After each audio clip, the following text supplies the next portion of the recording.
Welcome to the Garage16 New Zealand Modified Championships. We can't wait to get underway tonight. It has been a pretty rainy day, but as you can see, the weather is pretty damn good. So we've got a heck of a lot of cars lined up here on the back straight at Huntly Speedway. And these fans that are turning up tonight, well, they've had a pretty epic season here at Huntly with the Stock Car Teams Champs and the Superstock New Zealand Champs. But mate, the Modified Champs, if you are into that real fast, good racing, the Modifieds are where it's at with these open wheels, these heavy, powerful cars, and all these drivers that are behind me. So while we're waiting, let's get over here and chat to some drivers, eh? We'll bring a camera over. Who wants to have a chat first? Actually, look here, Aaron Lewis. Aaron Lewis, my good friend, business partner and mate from Garage16. You are driving tonight. What's up with that? You're usually here presenting with me. I know, this is absolutely insane, like being at a national title, something I'd never dreamed of doing when we got into this 4 or 5 years ago, mate, and but I couldn't watch these guys have all the damn fun out there. And yeah, we've got a pretty cool plan tonight. We just want to see if we can get one of those qualification medals, and that'll do us. If we don't, it is just good enough being in the biggest show in town. Excellent. Now, you and me being from Garage16 and the sponsors of this event, you either have a free pass, no one's going to touch you, or they're going to be coming for you, mate. Which one do you think it's going to be? Mate, I don't think I'm going to be getting any favours out there. Obviously, we're not the quickest car, so but we didn't come here to muck around this weekend. I'm going to give it my all, and yeah, we'll see how we go. But I don't want no special treatment out there because if I get the opportunity, I ain't going to be given any either. Oh, that's fighting talk from Aaron, and I'm sure he's one to watch for. He's got a point to prove in that new car of his, so all the best, Aaron, and I'll have a chat to some other drivers. We'll catch you a bit later for a bit of a story there, because yeah, he went for a bit of ride on the concrete in Wellington, which I always remind him about because it was funny, but only after I realised that he was okay. So, first driver up, how are we? Where are we going? Yo, how you doing? What's your name? I don't think we've met. Yeah, Cody. Cody Harter, lovely. Yeah. I know most of these guys, but there's so many new awesome guys. Cody, how are you feeling about the New Zealand Championships tonight? Yeah, no, it'll be all good. Just hopefully we can sort out some of the issues we've had with the car, just with setup and normal excuses we all seem to make as drivers. So. And what are your expectations going into the New Zealand Championship? You're looking for that podium spot, or are you just going to be happy to put that car on the trailer at the end of the day? Yeah, well, we want to obviously put the car on the trailer first, and hopefully get in the main show and just take it from there. 30 laps is a long way, and this track, depending on what it delivers, will be an interesting feat, Excellent. And how has your season been? You happy with the car and everything? No, we've actually had a major problem with trying to unhook the car. It's been really tight, so hopefully it's a real slick track tonight and tomorrow night, and we've seemed to have a good setup for that, so hopefully it doesn't go too drivey on us. Look, mate, all the best, and no doubt I'll have a chat to you a bit later, and welcome to Huntly, and you've been here before, you know what to do. Yeah, just go down the first corner and turn left, I think. Sweet, that's one. Nice and easy. Thanks, Cody. Excellent, mate. Thanks. All right, on to our next victim. Where are we? Oh, how are you going? Scott Redfern, 96. H, how you doing? I haven't actually met you either. Lots of newbies. It's great. How are you feeling about tonight? Oh, yeah, not too good, but we'll give it a go. You look a bit nervous. Oh, yeah, we've been having a bit like Cody. We've been having a lot of problems with the car and just trying to get it to hook up and sort of not become a handful. And yeah, so every night's just sort of another practice to see if what we've done's worked. Yeah, and do you have much experience on this track, and what are your thoughts on how it looks at the moment? Oh, looking at, obviously, it looks like it's probably going to grip up once this moisture goes out of it, so hopefully we'll get a little bit of a grippy track for a while, but with this many cars, I'm sure it'll slick off. Yeah, no, definitely. These guys like to go fast, and no doubt you do too. We'll chat to you a bit later, and all the best for tonight and tomorrow. Thanks, mate. Pleasure to meet you. Thanks. All right, I'm coming over to Blair Luscombe. How you doing, Blair? Good to see you. Welcome again.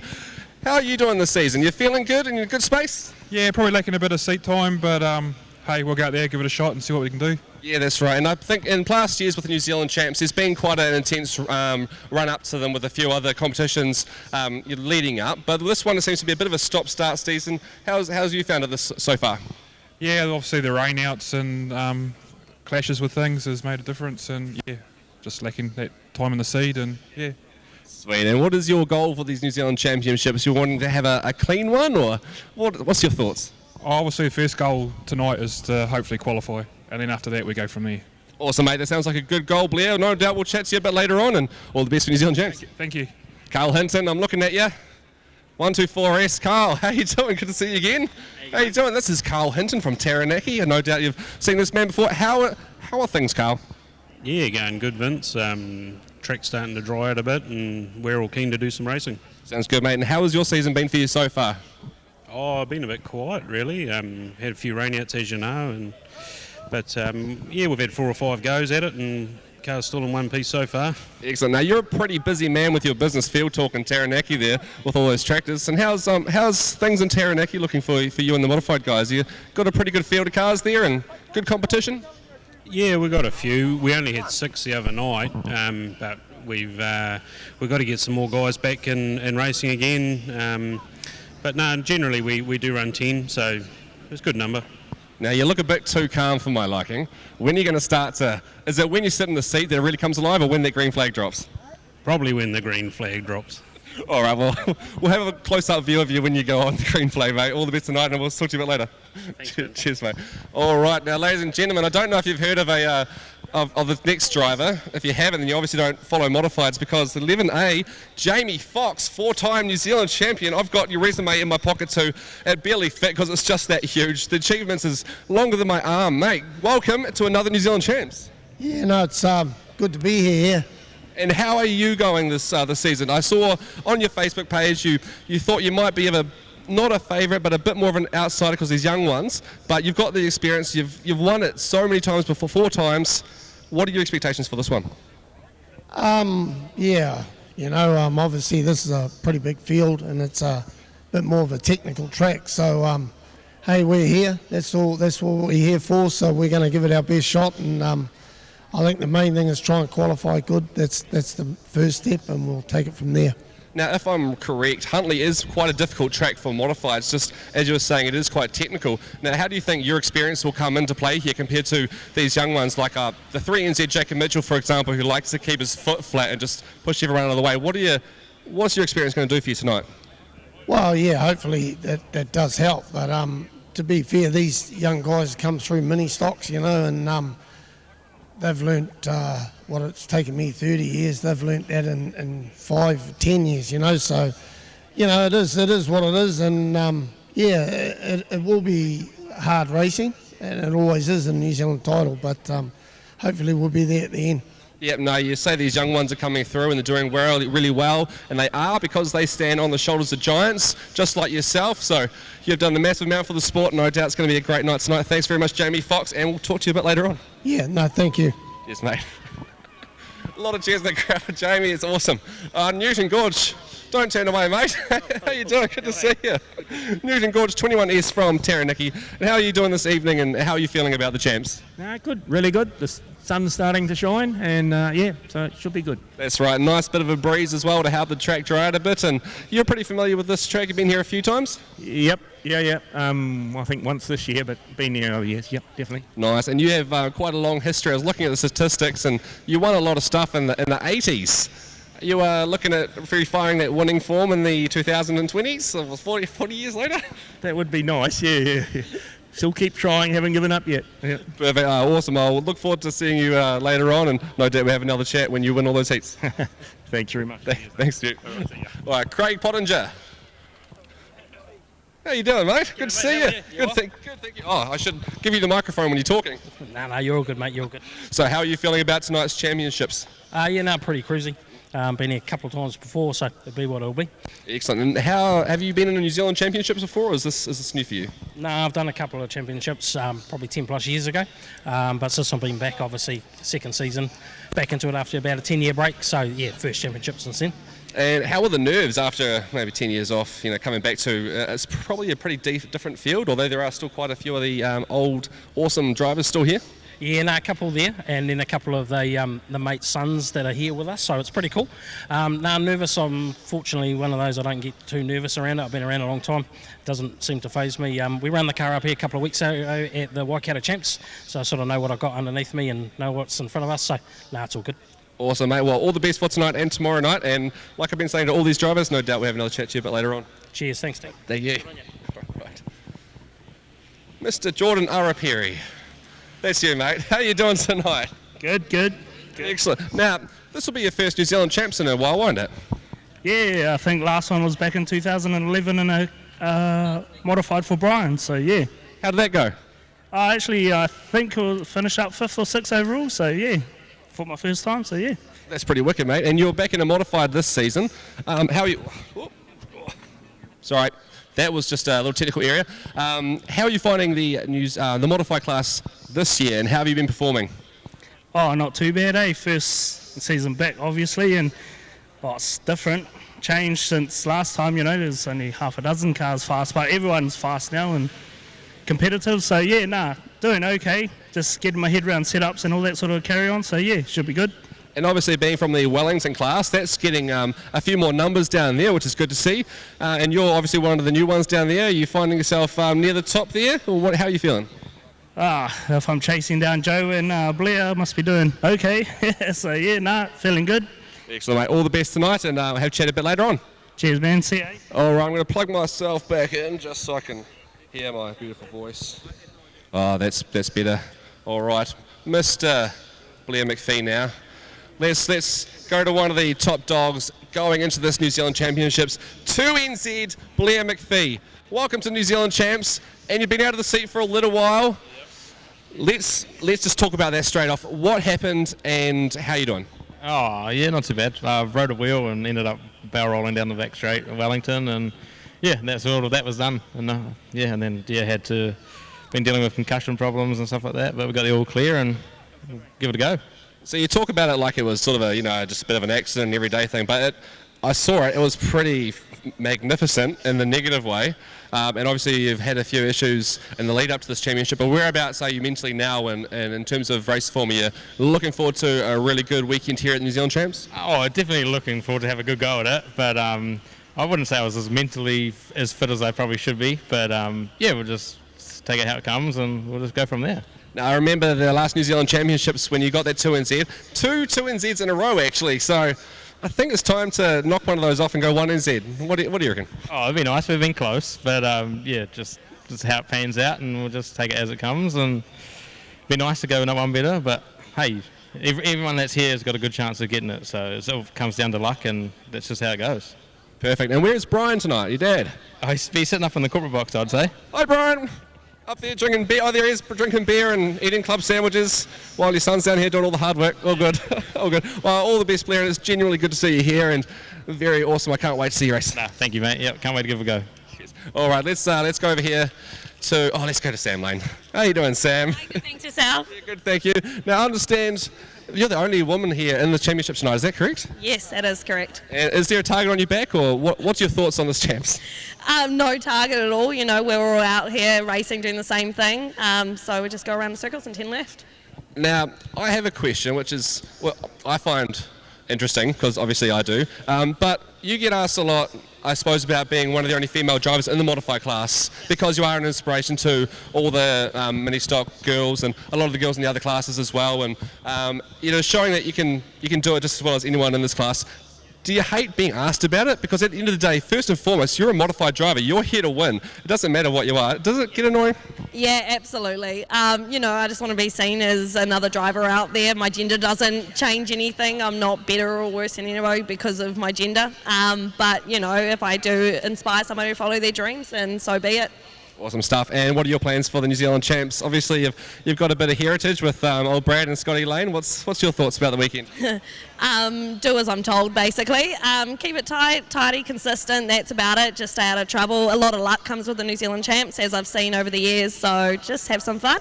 Awesome. Well, all the best, and hopefully you do well on your home track in front of your hometown fans. Cheers. Thank you very much. Pleasure. All right, let's have a chat now. We got to go to Brad Lane. Come on, bring the brother in here. Mr. 119H, Brad Lane, former New Zealand Championship. Now, you're looking pretty cool tonight. What's it like under the surface? Oh, yeah, it's just another meeting, really, at this stage. Obviously, the big dance is tomorrow night, so if we just keep clean tonight and pass a few cars, that's the aim. Now, I think this guy's been playing a few mental games because he keeps going, I don't go well on Huntley track, it might be my home track and I know that like the back of my hand, but I do real bad here, so don't expect me to win this champs or even make the final. What's up with that, mate? Oh, well, I'd still like to make the final, but just a bit of a bogey track when it comes to championship events here, unfortunately. Obviously 2 weekends ago was alright, we won the Waikato Champs, but yeah, it's just one of those things that never really seems to pan out. But fingers crossed, it's all right for this weekend. So now I've been watching you for about 4 or 5 years, and towards the start of when I was watching it, it was always, you were either winning it or binning it, but now you seem to have developed a bit more. You're going for those points when maybe that pass doesn't make sense. How are you feeling as a driver and your maturity and that sort of thing? Yeah, obviously, when you start junking a whole lot of gear, it gets real expensive real fast. So you got to learn pretty quick. Just trying to be a little more calculated, and read the car in front. And obviously, if it doesn't need to be taken, then just sit there and finish with what it is. Likes of Foxy and stuff, they're the pinnacle at it, and try and watch and learn as much from people like that as you can. So it sounds good, mate. Well, all the best for this championship weekend. We'll see if you can make yourself a 2-time New Zealand champ, and all the best. Yeah, that'd be nice. Awesome, guys. Thank you. Cheers. All right, now I've got Mr. 3NZ, Jacob Mitchell, in my sights. Good to see you, Jacob. How you doing, mate? Good, not bad. Now, you're known as Mr. Leadfoot down south because you're fast. Well, as long as the track's fast, it's pretty straightforward. Just hammer down and keep going. Now, when you won that 3NZ spot a couple seasons ago, which was the last New Zealand Champs, you'd only been in it for about a season, or it's your full first season. How do you kind of explain that kind of success in this class with such little experience? Well, I suppose that weekend, all of a sudden, I just learned how to drive better, and a bit more pressure makes you go better, I guess. But yeah, I don't know. Because you've got a bit of experience in a bit of tarmac racing too, I understand. Yeah, I did karting since I was 6 to about 15 or 16, and then had a year off, then came to this dirty stuff. Excellent. And you're looking all business tonight, and no doubt you'll be after another podium spot, if not the top one. Yeah, well, the car's capable of it for sure. It just depends what I do, I guess. And Jacob is all the way up from Christchurch, so long way to come, and you'll want to get up there, number one. That's right? Yeah, I suppose. We're not here to make up numbers, I guess. Thought we had no chance to be a long way for nothing, but yeah, I just want to thank everyone that helped me get up here. Malcolm Megan from Suck It Up, Smith Cranes and Kane Lawson, and then all my other sponsors that help out through the season. It's been great. Sounds good, mate. No doubt we'll talk to you about later on. All the best for tonight and tomorrow. Cheers, thank you. Excellent. All right, I think we have PJ Ferguson. That's Mr. Peter. I haven't met you yet. Lovely to meet you, PJ. How you doing tonight? Yeah, no, not too bad. Can't complain. We're here, so we're doing it. Yeah, and when's the last time you were in a New Zealand Modified Champs? I think it was probably Auckland. I think. Yeah, probably a few years ago. Nice. And how are you feeling about your chances tonight? Are you here to make up numbers or get up the top there? What's your thoughts? Well, to qualify, that's everyone's go-to. But yeah, just go home, no damage. To qualify was a bonus, and yeah, just if we can do it, we can do it. So. Sweet. And I've got a bit of a curveball to throw you away. Apart from yourself, obviously, who's your pick to take this New Zealand Championship out? Oh, that's a tough one. That's tough. And you're standing amongst them all, so no pressure. No, that is tough. You've got a lot of good competitors here, and it becomes down to, the luck of the night really, and just being clean and if all your ducks are in a row, you're away. But yeah, no, there's a few good competitors, so it's going to be pretty tough racing, I'd say. Definitely. I couldn't really put a number on it. That's a cop-out, mate. I'm going to ask you again later tonight, and if you don't have an answer, I'm going to come after you. No, that's sweet as. All right, a pleasure to meet you, mate, and we'll look forward to seeing you out racing on track. Cool, thank you. All right, Mr. Ryan Turner. Hey, how you doing? Good to see you, mate. Come over here. 46 H, isn't it? Yep. Sure is. Beautiful. I've got that one in the bag.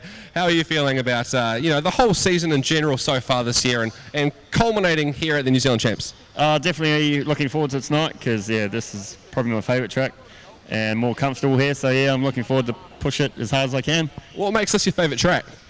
It's probably just the car and seems to like it here, and the setup. I can get it a lot closer than any other track at the moment. So hopefully we can ride close to that wall, not up it, and have a good night. So is that where we're going to find you, out towards the concrete, not on the pole line? No, we're going to try and run a bit wider than normal. So yeah, we'll push it a little bit harder tonight for sure. Beautiful. Well, I'm sure you'll be seeing Brad Lane out there with yourself as well, and you might be passing Luke, who'll be on the pole line, no doubt. We'll soon find out, I guess. Whatever, mate. Pleasure to talk to you, and we'll see you a bit later on. Okay, thanks. Mr. Daniel Crump. He's a DJ, ladies and gentlemen. He's a cool Red Cat racing man. Daniel Crump, how you doing? All right, eh? Yeah. You got any gigs tomorrow night? Actually, I do. What's that? That's cassette night up in Auckland. I'll tell you what. I'm on at 1:30 in the morning. Oh, that's commitment, ladies and gentlemen. So let's all go to that bar tomorrow night and I'll hopefully be partying. Hopefully I get on the mic and say, hey, I've just won New Zealand Championship. That'd be nice, wouldn't it? Yeah, it'd be great. You got a few guys there to beat here that are pretty good. What are your thoughts on the talent in this field? Everyone's just talented, man. It's, no matter what track you're on, there's always going to be someone you have to beat. If they're at the back of the track, they'll be going fast. Front of the track, everyone's just fast, man. Now, you're getting some pretty decent, consistent results, if I'm not mistaken. How are you finding your pathway through the modified class? It's progressing. I've had a few brain farts where I've just done something stupid and ended up with a broken car, or like Gisborne when I went toe-to-toe with Foxy, and I've gone toe-to-toe with Luke multiple times. I'm very hit and miss. I just got to get consistent and just finish races, really. Good to see you here tonight, and no doubt you'll be in fine form. And but don't think about tomorrow night, the whole gig. You got a New Zealand Champs win, mate. Yeah. Thanks, Vince. Cheers, mate. Mr. Sean Blowman, let's bring you on. And how you doing, mate? Good to see. Oh, he said. Sorry, says Mr. Blowman. How are you? Good, thanks, mate. Yeah, good. And how has your season been progressing so far? Yeah, not too bad. We've rolled a couple of times already this season. The car I'm driving now I don't actually own. Luke Horton owns it. So, yeah, that was a bit of an experience the other weekend here. Ended up on the roof, and I just wrecked all the spares. So, yeah, not too good a start. And he's given you his car for tonight, huh? Yeah, he sort of pushed me into it, bit of peer pressure. But I'm really grateful. It's cool to be out here with all these guys. It's awesome. Couldn't ask for any more. Exactly. There's a great bunch of guys here, and you're usually up the pointy end, especially in Stratford. There, you got a good class down there, and with such a good class comes that competitive nature that makes you do well at these sorts of events. What's your thoughts on yourself and the other Stratford drivers performing well this weekend? Yeah, it does. Like to be one of the best, I suppose you've got to race with the best all the time. And yeah, we do have some fast cars down there. We're pretty much all the same speed. But some of those South Island cars, mate, as you know, they've got some good gear. And also some of the top North Island guys too. So I don't think anyone's got an advantage. I think everyone here is fast and anyone could win it, you know. That's what makes modified racing so exciting in my book, and this weekend more exciting than most, no doubt. Thanks very much, Sean, and we'll have a chat to you later on, no doubt. Awesome, thank you very much. Thank you. All right, let's go here to Mr. Hayden Corbett, all the way up from Christchurch. Mr. Hayden Corbett, how you doing, Hayden? Good to see you, mate. A long way up from Christchurch. How was the trip? Yeah, no, it's pretty good, South Island Road's a little bit nicer than North Island, I can say. But no, it was good, yeah. Oh, we've had it a bit rough up here. Come on, mate. You should know from being from Canterbury. Yeah, I hear you guys. Now, what's your expectations about this weekend? Because you don't drive all the way up the country for nothing. We hope to qualify and finish within the top 10 in the feature, so that's our goal. If we do any better than that, then we'll be really happy. So yeah, we're just about getting out here and ticking the tracks off, and yeah, it makes a difference every time you travel away. You've had to go on that track, and you're a little bit better. So I mean, you've got to race the best to beat the best, don't you? So you know. Exactly, mate. And you've been up to the North Island a couple of times this season, which is great. What would you say the main difference between North Islanders and South Islanders is when it comes to modified racing? Oh, put the hard questions on me. Just be honest. No answer with that. No answer. Pretty good, eh? Like, to be fair, like everyone stepped their games up over the last 3 years, and they're all good cars. Like, you could look out here now and you could name 10 cars that could take out the title. And 22C is one of them. Yeah, that's the one. Nice, mate. Awesome to talk to you, and we'll see you later on. Thank you. Cheers. Let's I haven't met this man. What's your name, sir? Brett Parsons. Brett Parsons. Nice to meet you, mate. Come on out here. And how's your season been going for you so far? Well, a bit like everyone else's, just sort of the weather's been playing a big part in it and slowing us up. So we haven't got as much seat time as we probably wanted coming into an event like this, our first ever attempt. So, yeah. How are the nerves for this, your first attempt? Not too bad, because this is our home track. So we've done a bit of running here, and there's a lot of cars, obviously, but yeah, it's the same for everyone. So. And being your home track, you would have raced against some of the greats in the sport. You know, all the former New Zealand championships and the current New Zealand championship. So you'll be quite thick-skinned and used to what to expect tonight and tomorrow. Yep, for sure. And it's been good, obviously, with the title being here this season. A lot of the guys have been coming here and racing on our club nights when we get them. So we get to run with the top guys. So it keeps us up on the pace, keeps us improving and trying to be better. Awesome, mate. We look forward to seeing you up the top. Cool, thank you. Cheers, mate. All right, now let's go in search of Let's have a look. Ladies and gentlemen, I want to introduce you to the current New Zealand Championship, the 1NZ, Mr. Luke Brown. Come on through over here. Welcome, Luke Brown, to another New Zealand Championship. Thanks. Yeah, it's good to be back. We don't have to travel 15 hours to Christchurch this time. It's only 30 minutes down the road, so yeah, good to be here. Now, I was at the first Modified New Zealand Championship that you won, which is about 3 years ago now, if I'm not mistaken. And I remember the scenes, everyone was very excited, and your partner Tash was trying to keep people away from the car so you wouldn't get disqualified and all that stuff. And some people had the audacity to say it was a bit of a fluke. But mate, you've been 1NZ, then 3NZ, now 1NZ again. You've won everything there is pretty much that you've raced in. How does it feel to be, well, to be honest, on top of the sport in this class? Yeah, like first time round at Waikaraka, it was probably a little bit unexpected.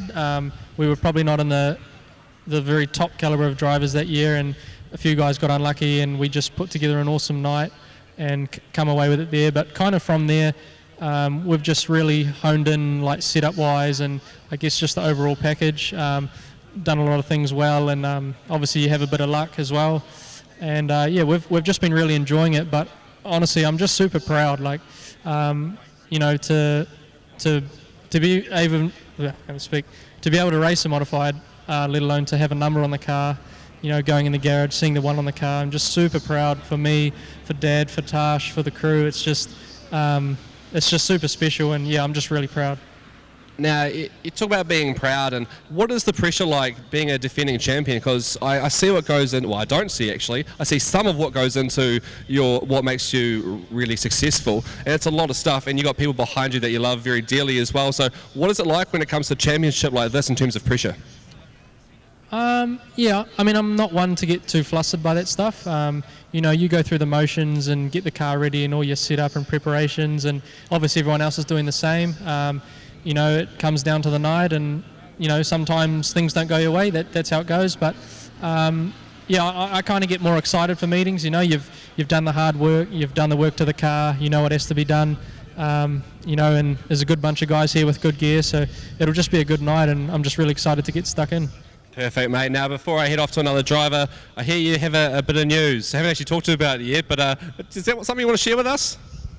Yeah, Tash and I are having a little baby boy due in a few months, so yeah, super excited. Yeah, we're really, really happy, and yeah, it's in the off season, so we'll have another crew member hopefully a couple of years, so we'll be sweet. Yeah, it's all about the Speedway. It's in the off season, it'll be fine. All the best, mate, and good luck for the championship. No, I appreciate it. Thanks, guys. Lovely. Now let's come on over to Jason Kailyn, who's 12S from Stratford. Jason, if I can get you to come over here so we're not looking into the sunlight. Good to see you tonight, and I understand you've been having a pretty decent season yourself. I haven't done too much racing, to be fair. Just work and had a few engine issues, and all sorted now though, ready to go, and really looking forward to the weekend. Now your car's got a name. It's Dave, isn't it? Yeah, that's Dave. Yep. Dave. Why is it called Dave? Dave Thompson down in Christchurch. I got the engine off him, and he was just a good bugger, so we called him Dave. So sweet, mate. Now, you're always at the pointy end, but in the national championships, you haven't managed to grab it at the top spot yet, I believe. What is your thoughts going into tonight, and how do you feel about your prospects of that top spot? I like the format. It's going to reward consistency, and I'm usually pretty consistent. I shouldn't have said that. Yeah, I think if we just put ourselves in a position, and I think you've really got to be in the first 3 rows for that feature, but if we can be consistent, and I know the track pretty well, been here lots, and we'll just see how we go, but I'm looking forward to the challenge, and hey, it's great to see this many mods at one track, and yeah, raring to go. That's right, and you talk about consistency, and I think that cream will rise to the top, and you are one of the consistently good drivers in the modified field, so this New Zealand Champs might be yours for the taking. Well, we won't jinx it too much, eh? We'll just see how we go. Awesome. Good luck, Jason. Thank you very much. All right, who have I missed? Mr. Steve Thompson. How are you doing? Mr. Steve Thompson, former New Zealand champion, all the way up from Greymouth. How are you feeling about this championship? I don't really know. I've never been here before, so we're just going to take it as it goes, really. What are your initial thoughts of the track, just looking at it? You're going to have a few practice laps shortly, but yeah, what's your initial thoughts? I don't know. It looks like it's going to be drivey for half the night, and then yeah, slicking off, but looks good. Bit of banking, should be cool. And you have been a New Zealand Championship before, so you know what comes with this sort of event. Are you looking at that New Zealand Championship again, or do you fancy yourself as an outsider? Oh, you always want to win it, but since I won it, I've come back and I've always had DNFs, and it's just been no good. So, yeah, hopefully we can just finish, or be, like a top qualifier and then run for the final, Yeah. Excellent stuff. And you come a long way from Greymouth, so no doubt you want to make it count. Yeah, we do, mate, we do. We've been to Wellington, then we went to Waikaraka a couple of weeks ago, and now we're here, so we're heading home on Sunday, so it's been good, though. It's awesome, mate. Well, good to see you here. We can't wait to see you on the track. All right, mate. Hey, thanks a lot. Cheers, mate. All right, I haven't talked to Ian White. Come on, Mr. Ian White. How are you doing? All the way from Greymouth. How are you doing? You don't look too happy to be on the camera. just here. No, not really. No, but you're here to race, and that's the important thing. A New Zealand Modified Championship. You looking forward to it? Oh, yeah, no, definitely this time. Although looking at the track, we might be struggling. But, yeah, might start later on. But, yeah. Sweet, no, that sounds good. And one more question. Are you going for that top spot tonight, or what's your plans? Oh, yeah, no, just try and save myself and make sure we still got a car for tomorrow night. That's the main, just survive. All right, mate, I'll leave you alone. I can get the hint, but all the best for the championship. Yep, all righty, cheers for that. All right, I've got well, let's talk to Mr. Mike Gawley now. Come on over, Mr. Mike Gawley, all the way up from Christchurch. Welcome to Huntley. You've been quite a successful modified driver. What's your thoughts on your season so far and your chances in this championship? Oh, my season's been pretty rubbish. This should be a good championship. I mean, the track looks really good and there's good quality cars, and every one of these could basically win it. And the format's brilliant. I had good grid draws, but apparently it was all done wrong, so now it's getting redone. And I hope they get a good crowd here, and it was a nice trip up. We actually got a ferry crossing, so that was a bonus. So, it's all good. Sweet. So the luck seems to be on your side so far. So with a bit of luck, you'll be up at pointy end this weekend and looking for a national championship? Oh, if I qualify even 10th for the feature, it's 30 laps, and 30 laps is a long time. Yeah, sweet as well. It's great to have you up here from Woodford Glen in Christchurch. No doubt we'll see you a bit later on when you're winning some of those heats. Thanks, guys. Perfect. All right, Mr. Alan Haig as well. Mr. Alan Haig, how are you doing, mate? It's good to see you here. How are you feeling about this championship? To say I'm a little bit nervous and that. Yeah, I haven't raced on here in quite a few years. But, we're looking forward to it. But, yeah, I am a little bit butterflies, yeah. What's nervous about this track? Is it because it's a bit technical or because of the calibre of drivers? What's getting to you? Oh, it's just a big meeting and I haven't really done that many laps so far this season, so, yeah. But you've got plenty of experience in the modifieds. You've won a few of the national titles, not the New Zealand champs, but you've got that experience of a great modified driver. So do you think that will get you through over this championship? Oh, I hope, my experience will. But, we'll just see how it goes. It should be good. Yeah. Perfect, mate. Well, we'll chat to you a bit later and all the best. Thanks very much. All right. Last but not least, I think, is Mr. Havana Modified 17W Jonas England. Now, I know that because I like to sponsor you. Where's my sticker? Anyway, it doesn't matter. Jonas England, all the way up from Wellington. Mate, you haven't won the New Zealand Championships yet. You've been close, I think, 2-3 seasons ago, but it wasn't to be. Now, what are your thoughts about this one? Yeah, it's going to be a long 2 nights. But we're here to give it a crack, and fingers crossed we can get one. Now, you're just so serious, mate. Like, you gotta line it up. No, there's a smile. No, no. How has your season been so far? Because I understand you came second at a few events and always the bridesmaid. But how's it been so far? Yeah, a few too many seconds, but it's better than third and better than not on the podium at all. But this one, definitely be happy to make the podium, but you're always looking for that top step, That's the one. And Aaron Lewis is a good friend of yours, and you're actually the reason me and Aaron got into modified and speedway in general, actually, because of your daughter and Aaron's daughter. Sorry. Yeah, just be saying that to Aaron's wife, because but mate, you made me forget what I was going to say. Yeah, he's going to be a hard one to beat, for sure. Yeah, that's what I was going to say. Yeah, he'll be up the pointy end, no doubt. No, mate, all the best for tonight, and I say hopefully you'll be up the top there, but hopefully all these drivers are, so I can't be biased. No, for sure. I mean, there's plenty of good guys here, and it's going to be a really hard championship. It's not going to be easy for anyone, really. Yeah, all the cars are real good cars, and everyone's been getting a bit of seat time this year compared to the last few years, apart from the rain, but yeah. No, it's going to be a good championship.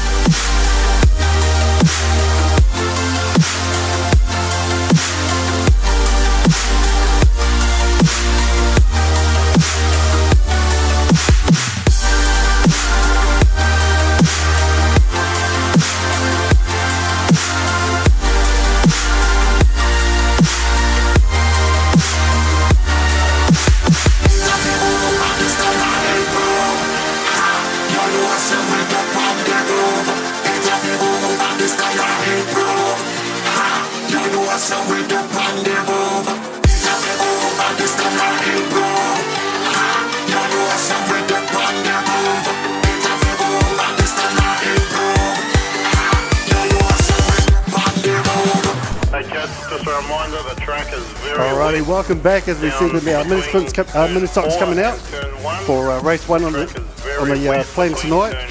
Old school decorators mini stocks over 10 laps. So we're back on board, Barry. All good? Yeah, we'll have to go through at some stage. The modifiers there, while it's nice and quiet, just while they're going to go around, I would imagine they'll go around a couple of times and pack, because we had the tractors back out there front straight, and it looks like they're going to line up. But basically the 30 modified, you saw them lined up out there before. They've been divided into 6 groups of 5 cars, 6 5s of 30, and basically each group will race the other group during the course of the night. So A versus B, C versus E, D versus F will be the first round, for example, and everybody gets an equal amount of runs from an inside grid as they do from an outside grid. There's 5 cars in a group. You're going to run 5 heats over the 2 nights, so every car will get a start on the front row of the grid, a start on the second row of the grid, 1 start on the 3rd row of the grid, 1 on the 4th and 1 on the 5th row.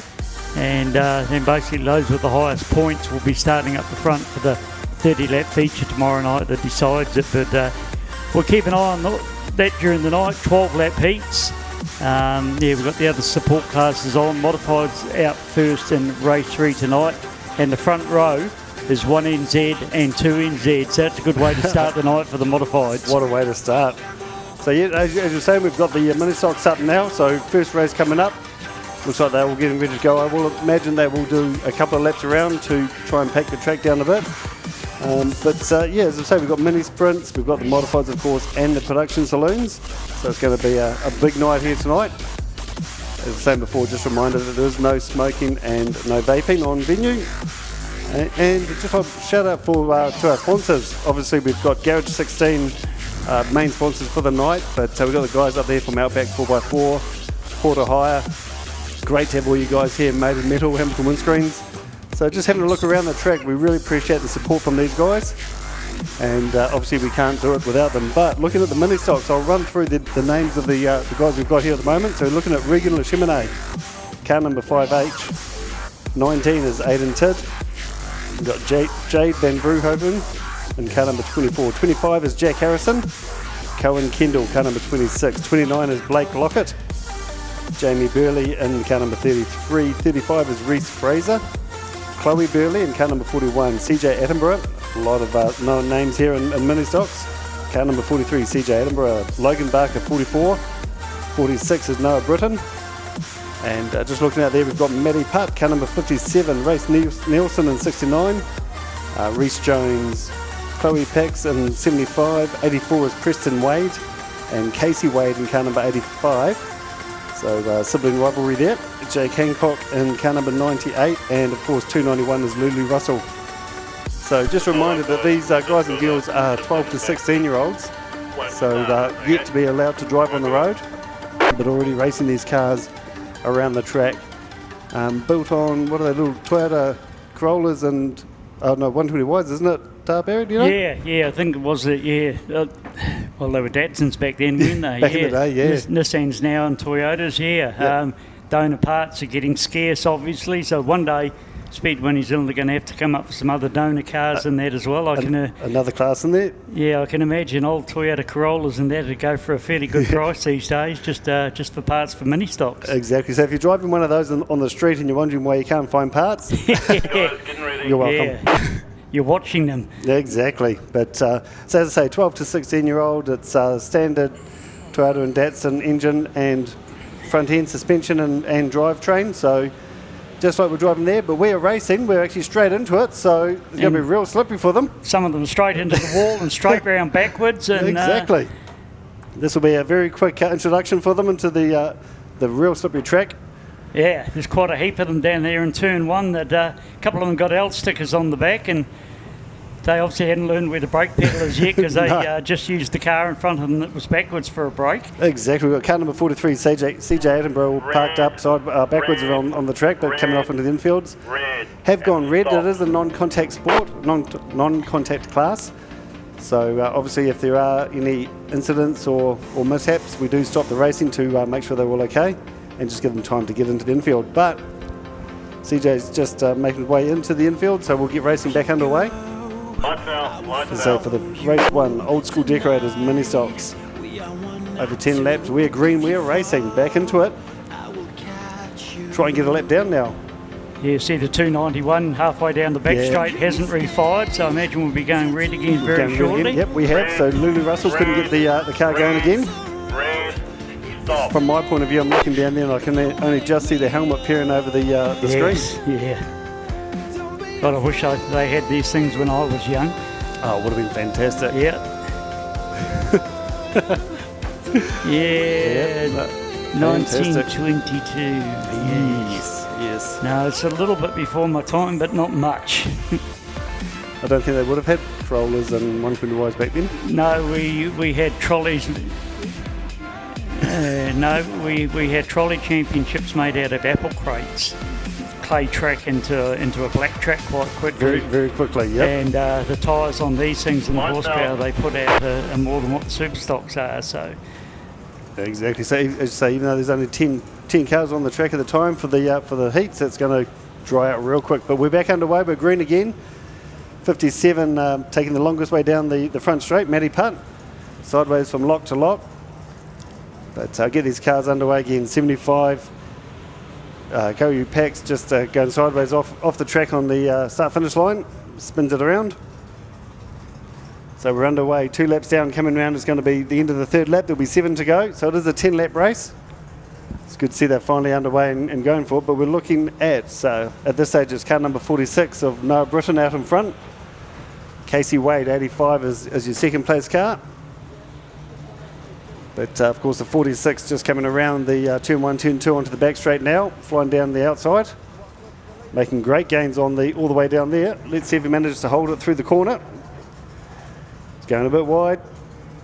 That's it. Keep your foot down and just chuck it sideways. Good work. No, Britton, 46 coming to complete 4 laps down, 6 to go. Fantastic drive through 3 and 4 then. Into the wall in turn 1. So that air just bounced off, carried on, hit it at the right angle. Exactly. And didn't even slow him down. Just helps the steering, doesn't it? Yep. Went the right way. So Noah Britton, 46, that's your race leader. 85H, Casey Wade in second place. Blake Lockett, 29 in third. Jack Harrison and Hayden Tidd rounding out your top 5. Cars coming round. Still on green. 84 going again sideways, lock to lock.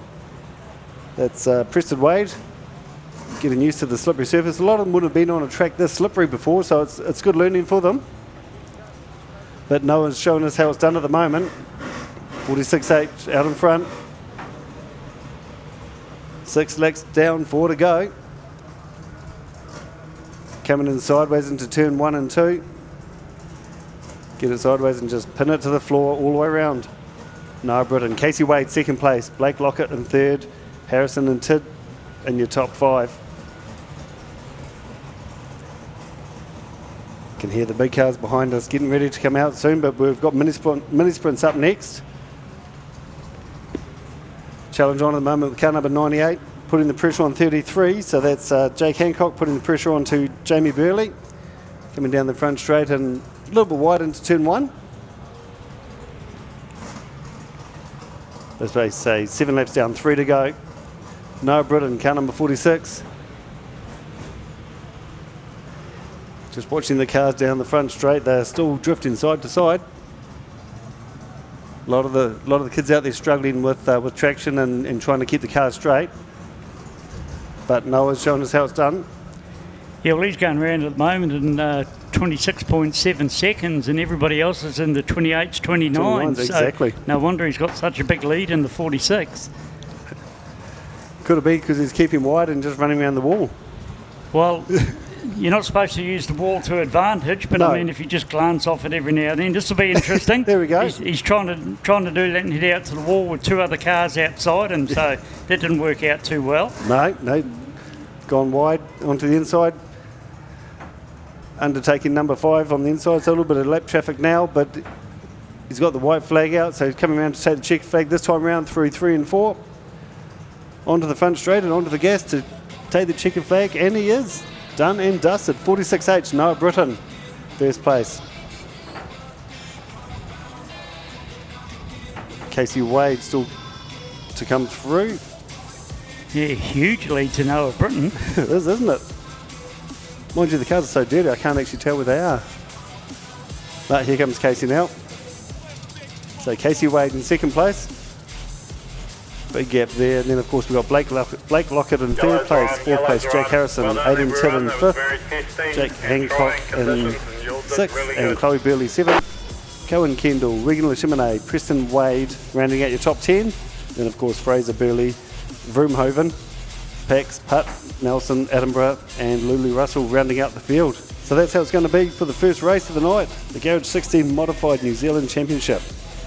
Old school decorated mini stock, done and dusted. Yeah, according to lap scoring too, only 3 cars actually completed the 10 laps. So that's how much quicker Noah Britton was than everybody else. He had almost a full lap on the rest of the field by the end. And looks like we've got Red bringing the grader out, so probably wanting to scrape a little bit of dirt off the surface, I imagine, just down the front straight. The rest of it doesn't look too bad. Yeah, it looks a little bit wet, a little bit damp on the inside.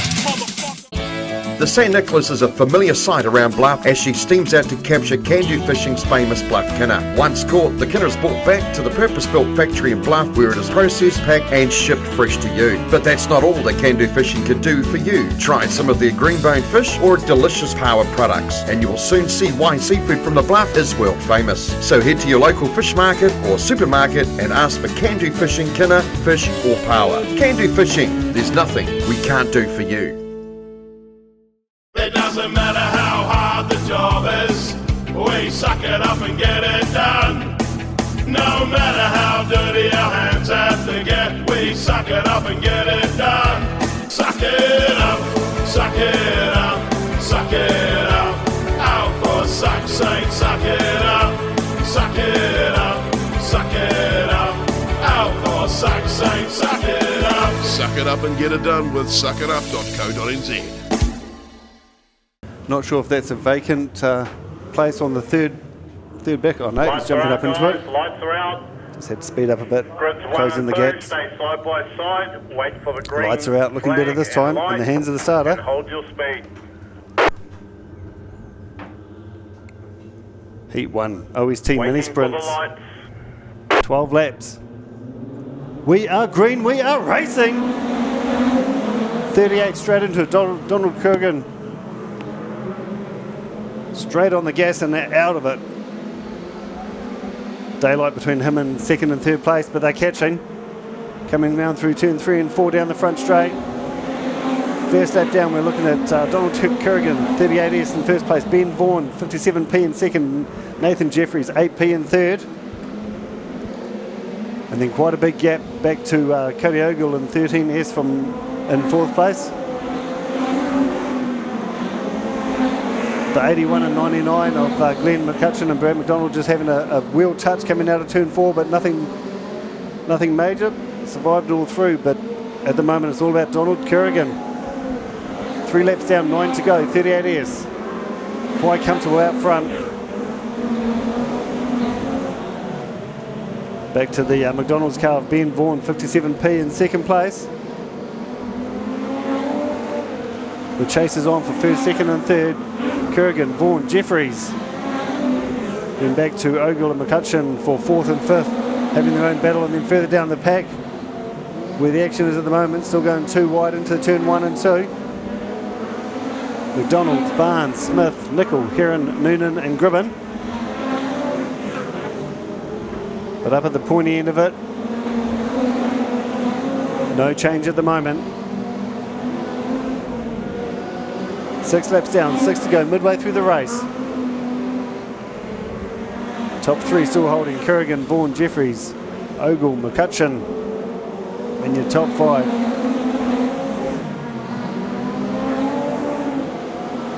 definite daylight back to 6th and 7th from position 5. Looks quite comfortable for at least 2 lines for these guys, coming out 2 wide out of turn 4 into the front straight.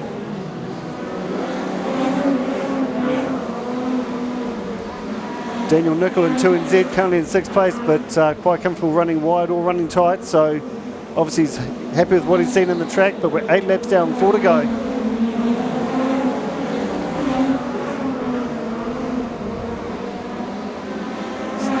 Still no change in the top 5. Kurriger, Vaughan, Jeffries, Ogle and McCutcheon. And then back to the 2NZ of Daniel Nicol in 6th place. Dylan Smith making the pass on Brad McDonald up to 7th.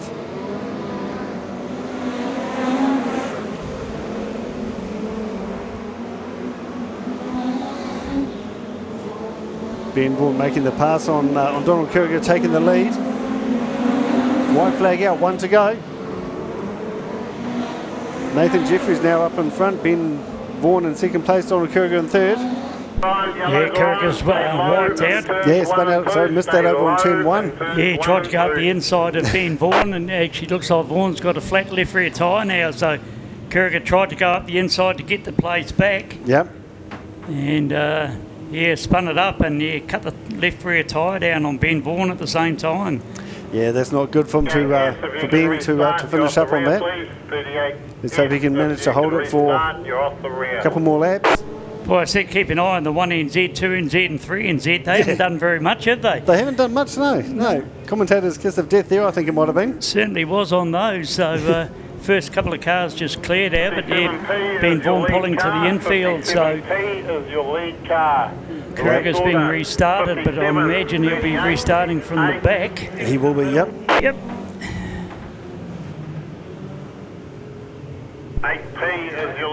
Looks like everything's back underway, everyone's happy, so we'll get this race done. It's going to be a 1-lap sprint, basically. Not sure what happened to that car to stop him, the 8V, but he's underway again now. Hold your speed, please, and wait going in little circles on the infield. Just finishing the laps, doing the right amount of laps for the race. Right, we're green, we're into it, we're racing. So Nathan Jeffries out the front, but right on his tail, the 13S of Cody Ogle.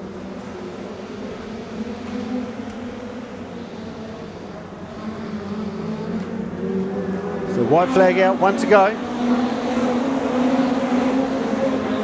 Nathan Jeffries, Cody Ogle, Daniel Nicol.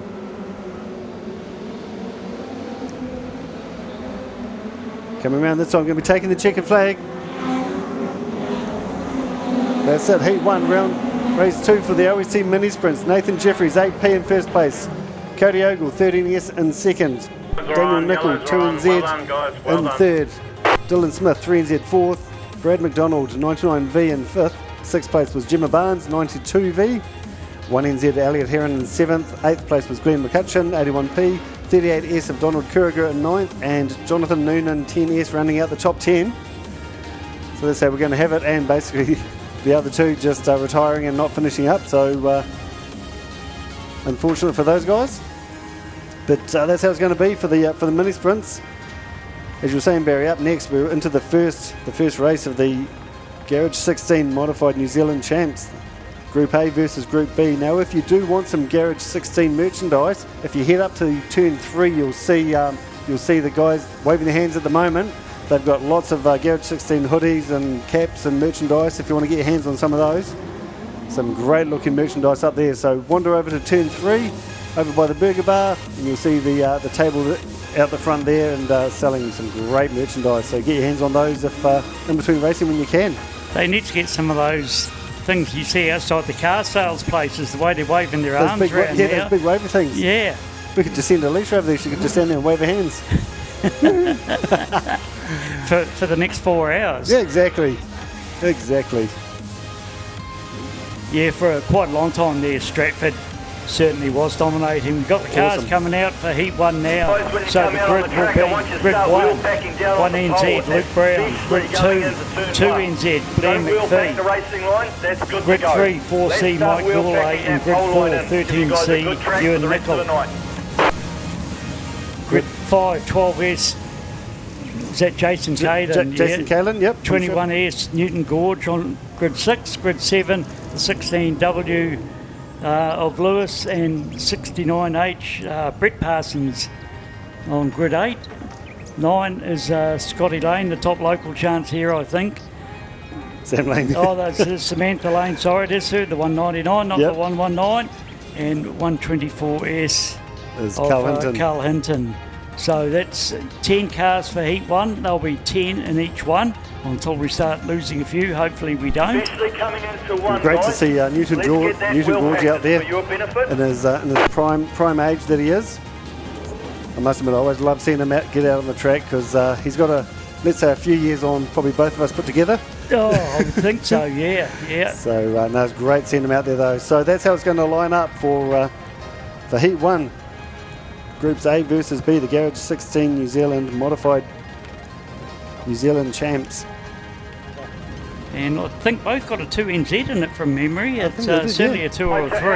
Yep. And then Muscle Gorge went back to the modifieds. It certainly suited his style a lot more. Something you can really hurl into the corners.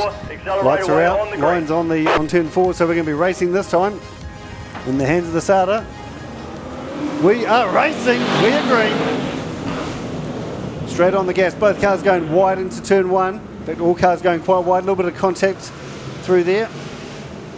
Looks like pretty much everyone's made it through there safely, albeit a little bit slower on some of them than they want to. We're coming around, first lap down, Blair McPhee, 2NZ up front, 1NZ Luke Brown right on his tail, we're trying to be. Mike Gooley, 4C in 3rd position, Jason Kailyn, 12S in 4th, Newton Gorge in 5th. A little bit of a rough start getting started, but successfully through there. 2 laps down, 10 to go. Racing for points in these heats, so they all matter. Every position counts.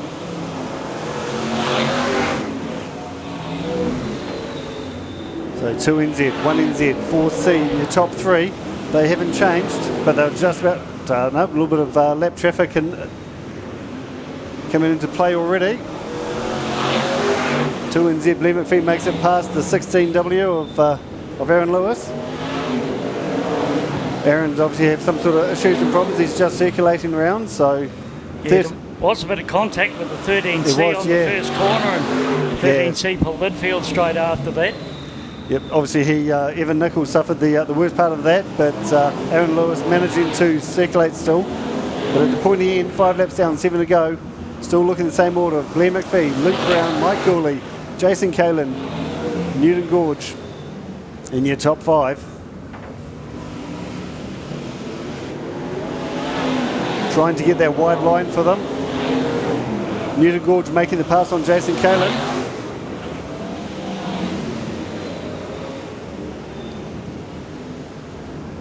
Newton Gorge making his way up, trying to come forward as much as he can.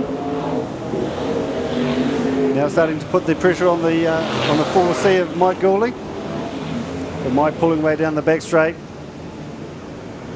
8 laps down, 4 to go. McPhee, Brown, Gooley and Gorge, but that's where the race is at the moment for 3rd and 4th.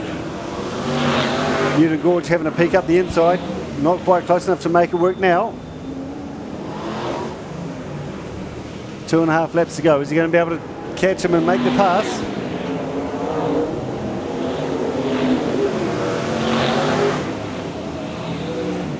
Coming out of turn 2, just doesn't quite have there. Catches up onto turn 3, but we're 10 laps down, 2 to go. We're going to be looking at the white flag next time round.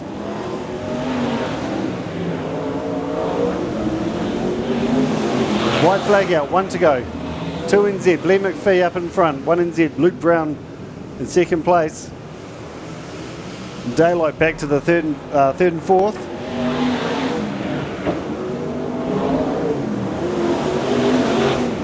Newton Gorge looking everywhere he can to make the pass, but he's not going to be able to do it in this race. Checker flag out for 1 and 2, so Blair McPhee and Luke Brown. Then of course we've got Mike Gooley crossing the line in 3rd with Newton Gorge in 4th. Just get the race finished and then we'll bring the results up on the live streaming for those of you that are watching on live stream. Here we go. So as I say, Blair McPhee, 2NZ, taking out the win in this race. Second place was 1NZ Luke Brown, Mike Gourley 4C in third. Fourth place 21S of Newton Gorge, the 12S of Jason Kailyn in fifth place. Sixth place 69H of Brett Parsons, Samantha Lane 199H in seventh. Eighth place 124S of Carl Hinton, Aaron Lewis 16W in ninth, and ran out the top 10 Evan Nickel in 13C, which of course he retired, so only 10's in there as the top 10. So it's going to work. Yeah, so he'll still pick up the 1 point. They do pick up the NF points in the non-contact classes, so he was the first and only car out. So yeah, we'll pick up the 1 point for that. But yeah, it was certainly a pretty heated exchange into turn 1 with the 1NZ and 2NZ. A little bit of contact between the two, but yeah, Blair McPhee certainly wanted to be first off down the back straight the first time, threw it really deeply in there, and that's the best time to make the pass if you can, is into turn 1 the first time.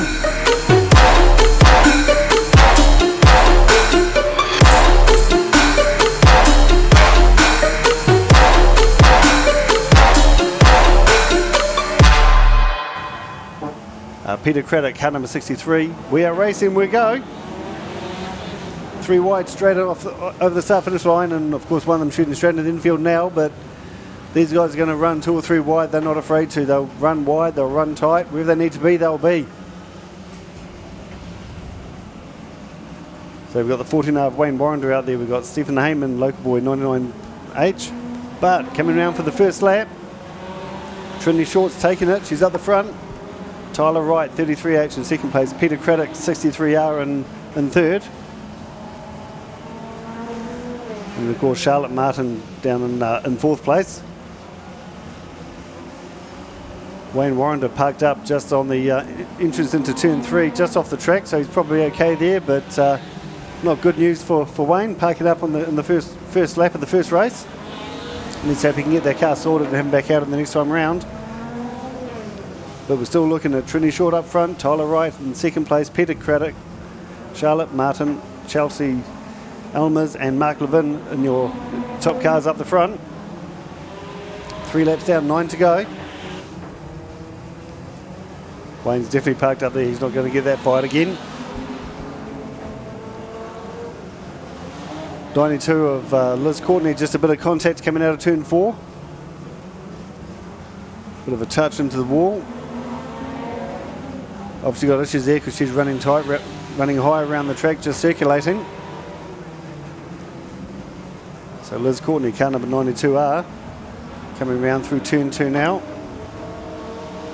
4 laps down, 8 to go. Short, Wright, Craddock, Martin and Elmers in your top 5. A little bit of rain just coming down on the on one of the windows, so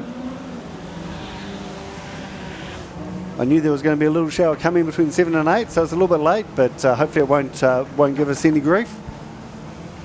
But meanwhile, 5 laps down, 7 to go.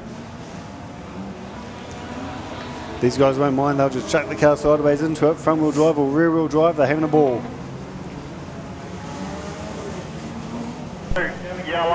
Yellow, slow down please, slow down. So the 92 of Liz Courtney's just decided to come to a stop down on turn 3 and 4. So given a little bit of rain and the slippery surface, they're just going to make sure that their car's out of the way and out of harm's way. And we'll probably take the chance to move Wayne into the infield as well. Unfortunately, this is going to be the last weekend that I'm going to be on the mic here, so we can't have the rain affecting that. We've got to go out with a bit of fun. Well, let's hope so. Yeah, you know, with it being a New Zealand title too, exactly. You certainly want the best track you can possibly have, and even for each heat. But man, it is just let rip, Craig. As you've sort of backed up to the stairs Look there. at that. It's absolutely dumping. Yeah, I was trying to have a look out the back and see behind us what's coming, but yeah, it's here. It's here. Oh dear. There's still a bit of wind, so if it's wind, then it can blow it away. That's what they say normally in Huntly. If the wind drops, that's when you're in trouble. Yes. But I'd like a bit more wind to blow it away a bit faster, please. Right, here at the Garage 16 New Zealand Modified Championships, and of course the heavens have opened and soaked me through to my underpants tonight. So unfortunately, ladies and gentlemen, tonight is going to be Yeah, it's kaput.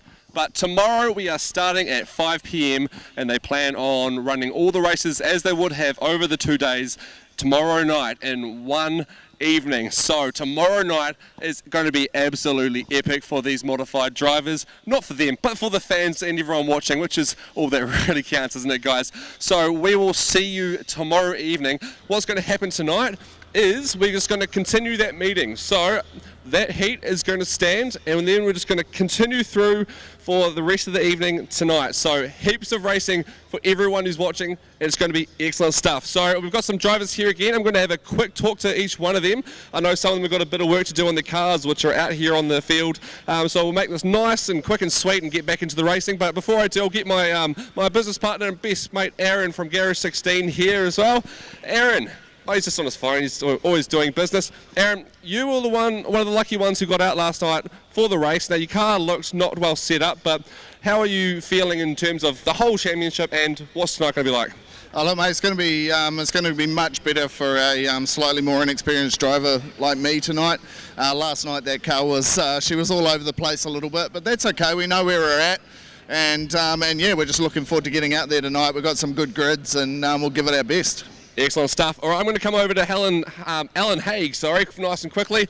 Alan, all right, I understand you've got a bit of work to do on your car tonight before we get underway. Can you tell us a bit about that? We just got the first heat, and the first heat they're going out there tonight, and we've only got one race before it, and yeah, I just want to get some warmth into the motor, and there's a few little things that we want to do on it, and I just don't want to be panicking. I want to be calm and relaxed, mate. Sweet, all good. I will move on to the next driver and get you some time in the pits. Yes, thanks very much. All right. Oh, Steve Thompson, former New Zealand Championship. We are back here for night 2. How are you feeling about this whole situation and this large meeting tonight? A lot better now, eh? Sun's out, track's looking good, we're in it. And the fans are starting to turn out and probably going to get some good fans out there. Does the fans make much of a difference when you're going around those corners at whatever speeds you're doing? Oh, yeah, not really, but yeah, it's good to see them there. Hey, they weren't paying for it. And 1NZ in the past, 1NZ tonight? Yeah, let's just try and qualify first. Sounds good, mate. We'll lead you back to it. And moving on to 2NZ, Blair McPhee. Welcome back to the first night. You were in the first heat last night and you took it out. Now, you said that the car wasn't too great, but you could have fooled me because you were on top of it, mate. No, it wasn't good at all. We spent all morning trying to sort our fuel problem out, and yeah, I think it was fuel, so hopefully we've sorted it now and we can get onto it. Now, if last night wasn't too good for you, I'd hate to see what you're like when your car is going really well, or should I say your competitors will. But you mentioned yesterday you came back after a little while off, but you've got to be feeling good about how things are going so far. Oh yeah, definitely feeling a lot more comfortable in the car. I was probably pretty concerned yesterday about how I was going to handle everything, also with my head and stuff like that. So yeah, pretty happy with how I am, but yeah, we'll just take it how it comes really. Awesome stuff, mate. I'll talk to you a bit later on about that heat and dissect it a bit more, but all the best for tonight. And, Cody Harter, how are you doing, mate? Good to see you again here tonight. Yeah, no, happy to be here. A lot different track tonight, so yeah, we're obviously all on the same page tonight, so it's going to be interesting. And how are you feeling about all these races in one evening? It's going to be a long day for each of you guys. Yeah, I think it's going to put a lot of work on the teams in that, obviously, and the drivers. I'm not that fit, so we'll soon find out how that goes. But yeah, everyone's got the same disadvantages and advantages, so you know it's all good. If it's any consolation, you look pretty fit, mate. Oh yeah, I'm really fit. You ask my missus, I'm not. Oh yeah, well I've talked at night and you're right. All right, I'm going to bring over Mr. Evan Nicol. Evan escaped us last night. You were hiding, Mr. 13C. I'll come on this side of you. Evan Nicol, all the way up from Christchurch. And also Cassandra Massey, all the way from Christchurch as well. Apparently you're Evan's personal assistant tonight, you're saying. But Evan, a long way to come up for the New Zealand champs. Why do you do this, mate? Well, we've come up here because we've got to do it for the rest of the grey-haired population in New Zealand. Somebody's got to support the grey-haired society, of which I do, and you've got to have the young ones coming on. Cassandra here is a good little driver in her own right, and it's great to see her up here to support some of the older ones, like myself. And I believe that today I'm the eldest driver here, and because of that it's only fair that I associate with the young ones. So that's why I'm here today, to support grey hair and all that goes with it. So go grey power. Well, don't use your age as an excuse tonight, will you? Well, tell Cassandra that, not me. Now Cassandra, you were at the last New Zealand champs. Why aren't you racing tonight? Because I'm supporting the grey hair society. So yeah. That's perfect. A bit of charity work. I don't want to call you charity, but that seems a bit... It should be good for night tonight, Cassandra. Yeah. No, it should be good. I'm looking forward to it. Awesome. All right, we'll talk to you guys a bit later, no doubt, and I'm going to track you down to make up for last night. Alrighty. Mr. 11A from Auckland, Jamie Fox, 4-time New Zealand Championship winner. How are you doing this evening, Jamie, and what are your thoughts on continuing from last night today? Yeah, well, obviously I feel for Red and the committee here. They've got tough decisions to make, and it is what it is. So it's the same for everybody. We're just going to press on and get on with it, I suppose.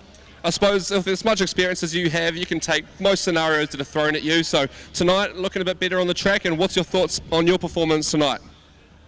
The track looks definitely a lot better than last night. It's going to be a hard ask to last the whole night, obviously, but Red's probably the best one around at the moment to keep the track in good form. So, we'll be up there, mate. The aim is to be there at the end. That's what we'll aim for.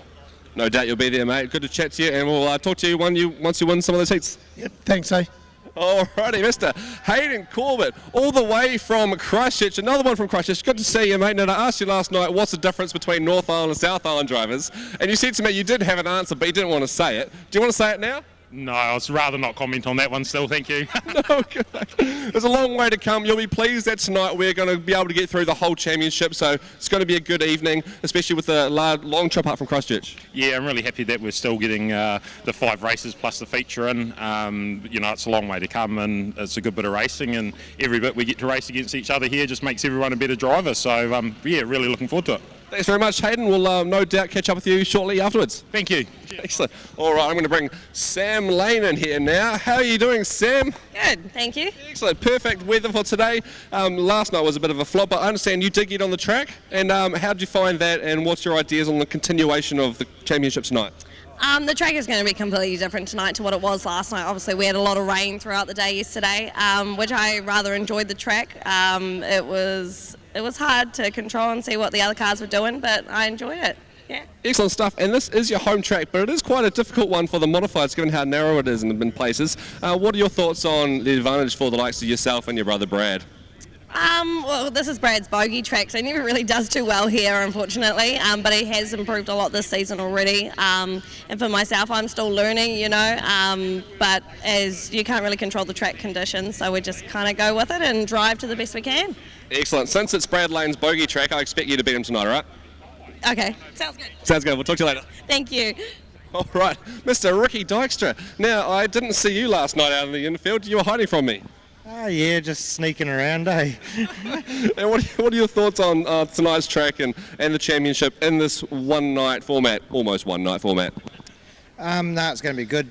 I think the track's going to be perfect tonight, a lot better than last night for sure. And the format's going to be hard on most of us drivers. It's a lot of racing, but if we all get it done, we'll be right. It'll be sweet. Lovely. And what's your expectations for this New Zealand Championship? Are you going for the podium? Oh, we're all here to go for the podium. But no, just finish every race, keep it straight, and hopefully we'll be there or thereabouts for the 30-lapper. Excellent stuff. I'm going to target you tonight as well as Evan Nicol for skipping out on me last night, but all the best for tonight. Thank you very much. All right, Mr. Mike Gawley, another man up all the way from Christchurch. You've had quite a great time in the modified class, and you've come second in a lot of national championships and different that sort of thing. How are you feeling about tonight, and what are your plans? Oh, if I qualify 10th or better, I'll be over the moon, and then we'll hitch a plan from there on. The track looks like it's going to be pretty fast, and that's what we like to see, and the cars are all good here, and hopefully mine's as good as theirs, so we'll see what happens. Now, you're one of the few who got out for a heat race last night. How did you find the car and the track last night? Terrible. Both cars and the track? The track, it was just too greasy. Excellent stuff. Well, it looks like it's a bit of a better day for you tonight, so look forward to seeing how you do. Yeah, thanks, guys. Excellent. All right, I believe I've met you once. Brett Parsons. Oh, excellent. Good to see you again. Oh, so close to get that name wrong, but good to see you here tonight. Are you pumped about this, sort of one-night format for you? Oh, yeah. I think it'll be great. Obviously, awesome for the spectators. They get to see, I think we worked it out, like 14 modified races or something like that. So Yeah, do you think the fatigue in yourself and the other competitors is going to come to the fore? Do you expect to see maybe a little bit more carnage than we might have otherwise had? Oh, yeah, possibly. Obviously, the drivers might get tired, but obviously they're wearing out the cars as well. There's a lot of races to get through. I'm sure you do well tonight, and all the best for tonight. We'll have a chat to you a bit later on. Cool, thank you. Thanks, mate. Oh, righty, Ryan Turner, good to see you here tonight, mate. Gosh, and how are you feeling in the head and all that? That's a bit personal, but go on. No, feeling pretty good. And the sun's out today, and the crowd's building, which is bloody awesome. And that rain can stay where it was. Yeah, that's right. And how was the car performing? Have you done anything different on it today? No, kept it the same. We were here 2 weeks ago, and pretty well happy with the car. So we'll run it like that, and yeah, see how we go. So you're happy with your performance 2 weeks ago, so you expect to do reasonably well tonight? I'm hoping to get somewhere near the mid-pack at least, well, if not even closer. But yeah, we'll definitely be pushing it tonight. Sweet, sounds good, mate. We'll chat to you a bit later as well. Okay, thank you. All right, Mr. PJ Ferguson. Oh, how you doing? Good to see you again tonight. You're looking like you're enjoying the time. Yeah, you have to, You know, you can't judge the weather. It's just, it is what it is, so you just got to roll with it, and that's it, really. You just got to go with it. And now, what are your thoughts on how you're going to perform with this amount of action in one evening? It's going to be tough, but yeah, I got a good crew, so we just got to tough it out and just go with it and put on the best performance we can, really. So we got a good crew, so I'm going to put a lot of faith in them. No, I bet you got a good crew there, and we'll be partying a bit later on tonight when this is all done and dusted. So keep some energy for later on. Yeah. As long as you don't ask me no more questions of who's going to win it, so it's all good. Oh, maybe later on. Okay. Sweet as, man. Cheers, mate. All right. Oh, Daniel Crump, how you doing? You have a gig tonight, I know, because you're a DJ, but that's probably going to go out the window because it's a long day today. Well, if everyone behaves themselves, I get to go on time. So let's just hope everyone behaves themselves and just hoon it back up to Auckland, you know. If I get a number, well, I might have to think, do I stay here or do I go? But although if you did get a number, you could go to that gig and let everyone know. And you're the DJ at the gig already, so being like a national champion on top of that, you would have the whole room just, bowing down to you. You could say that, yeah. I'd like to think that people are, oh yeah, this guy's pretty cool. Oh shit, he's New Zealand champion. Well, that's even cooler, you know. I still don't get any girls, you know. Oh, it's the glasses, mate. You've got to sort that out. Nah, nothing wrong with the old pitties, old AliExpress pitties. Beautiful, mate. We'll talk to you later on. Sure, Vince. Excellent. All right, Mr. Newton Gorge, welcome back to Huntly. You're all familiar with this track, and what are your thoughts on how you did yesterday? Because you're one of the few that got out last night. Yeah, well, the track had a bit to be desired, but hey, it's a new day, and we do what we do, and everybody's going to have the same bit of dirt tonight. Not like last night, we only had one run. Yep. That's right. And how was the car doing? And was there any problems that you had to fix? Yeah, no, not really. It was pretty average. Yep, no, good. Need more laps. So you're going to get plenty more laps tonight. All the best tonight, and pace yourself. Don't use all the energy in the first couple of heats. No, I do a lot of training, man, so hopefully we'll last the whole distance. Yeah. Perfect stuff. Good to see you, Gord. Thank you. Cheers. All right, Havana Coffee, Modified 17W, Jonas, England. How are you doing tonight? Yeah, good, mate. Yeah, good, ready to go. Beautiful, always straight to the point. You look very serious. How are you feeling underneath that all? Still very serious, yep. Still very excellent. You should tell us a joke, just to lighten the mood. No, it's all right. I won't put you on the spotlight there. So how are you thinking about tonight? Because obviously, it's as I've said to a lot of the other drivers, a lot of action in one night for you guys, for each of the drivers. How's that going to affect how you race? It's just going to be about accumulating points and staying on the track, really. The main event's the 30-lapper, so as long as you're in it, you got any chance of winning. All the best tonight, and good luck. Thanks, guys. Cheers. I expect a joke a bit later on, though. Okay. All right, Blair Luscombe. Good to see you again here tonight. And how is your thoughts on the proceedings of this evening, and what are your expectations from yourself? Oh, it is what it is. We just come out and try and keep tidy and, get the laps done, pick up a few spots here and there. Now, I know there's quite a bit of pressure in a New Zealand Championship because this is the biggest event for the modifieds. Were you a little bit relieved last night when it was called off? You get to postpone it a bit more, or were you really eager to get going? I'd rather get going and get into it, and sort of sitting around gives you more time to think, and if you just get in there and get into it, yeah. Well, I tell you, you won't have much time to think tonight, mate. You've got a lot of action ahead of you. Oh, I think with the track, we'll be thinking about setups a lot. Yeah. Perfect stuff. All the best tonight. All the best. Thanks. Perfect. Well, who we got next? Miss Hinton. Good to see you again tonight. How are you feeling about Your chances this evening? Oh, hey, there's a lot of good cars and really good drivers here, so it's going to be a tricky one, yeah. Now, I understand you're quite busy. We talked a little bit about Field Talk that you own in Taranaki last week, but I suppose how do you keep your car up to date and do all that stuff as well as managing such a large firm that you have in Taranaki with keeping those tractors up to scratch and selling them as well? Oh, you just manage your time correctly, and I've got a good wife that does the cactus hour every night with the kids, and I can go out to the shed and carry on till midnight. Sounds like a good deal. Yeah, really good deal. Sweet, well, all the best tonight. Thank you, Vince. Cheers. All right, Blair Luskin, good to see you, mate. Blair Luskin, you don't get the name right, I wish I was as good as him. Sean Bloman, you wish you were as good as him. I wish I was as good as him, yeah. Oh, you look similar, no, you could be twins though. No, but with all seriousness, tonight, big night for you and the rest of the guys. What are your thoughts? Yeah, I don't really know what to say. Just go out there and do what we normally do, I suppose. Yeah, hey, at least it's not raining, sun's shining, everyone's happy. Yeah, let's go racing. Beauty. And a couple of weeks ago you had a bit of an incident, but how are you feeling? Are you looking forward to some fun tonight, or is that still weighing on your mind a bit? Nah, it doesn't at all. I mean, just the point of wrecking someone else's car wasn't the ideal move, but no, it doesn't. I mean, it seems to be happening more and more these days, and you've got to just push it as much as you can, and unfortunately that's what's going to happen. But no, it doesn't weigh on my mind at all. Losing is the only thing I get worried about. I don't want to lose. We go out there to win, so yeah. Perfect attitude. All the best tonight. Awesome. Thank you very much. Thank you.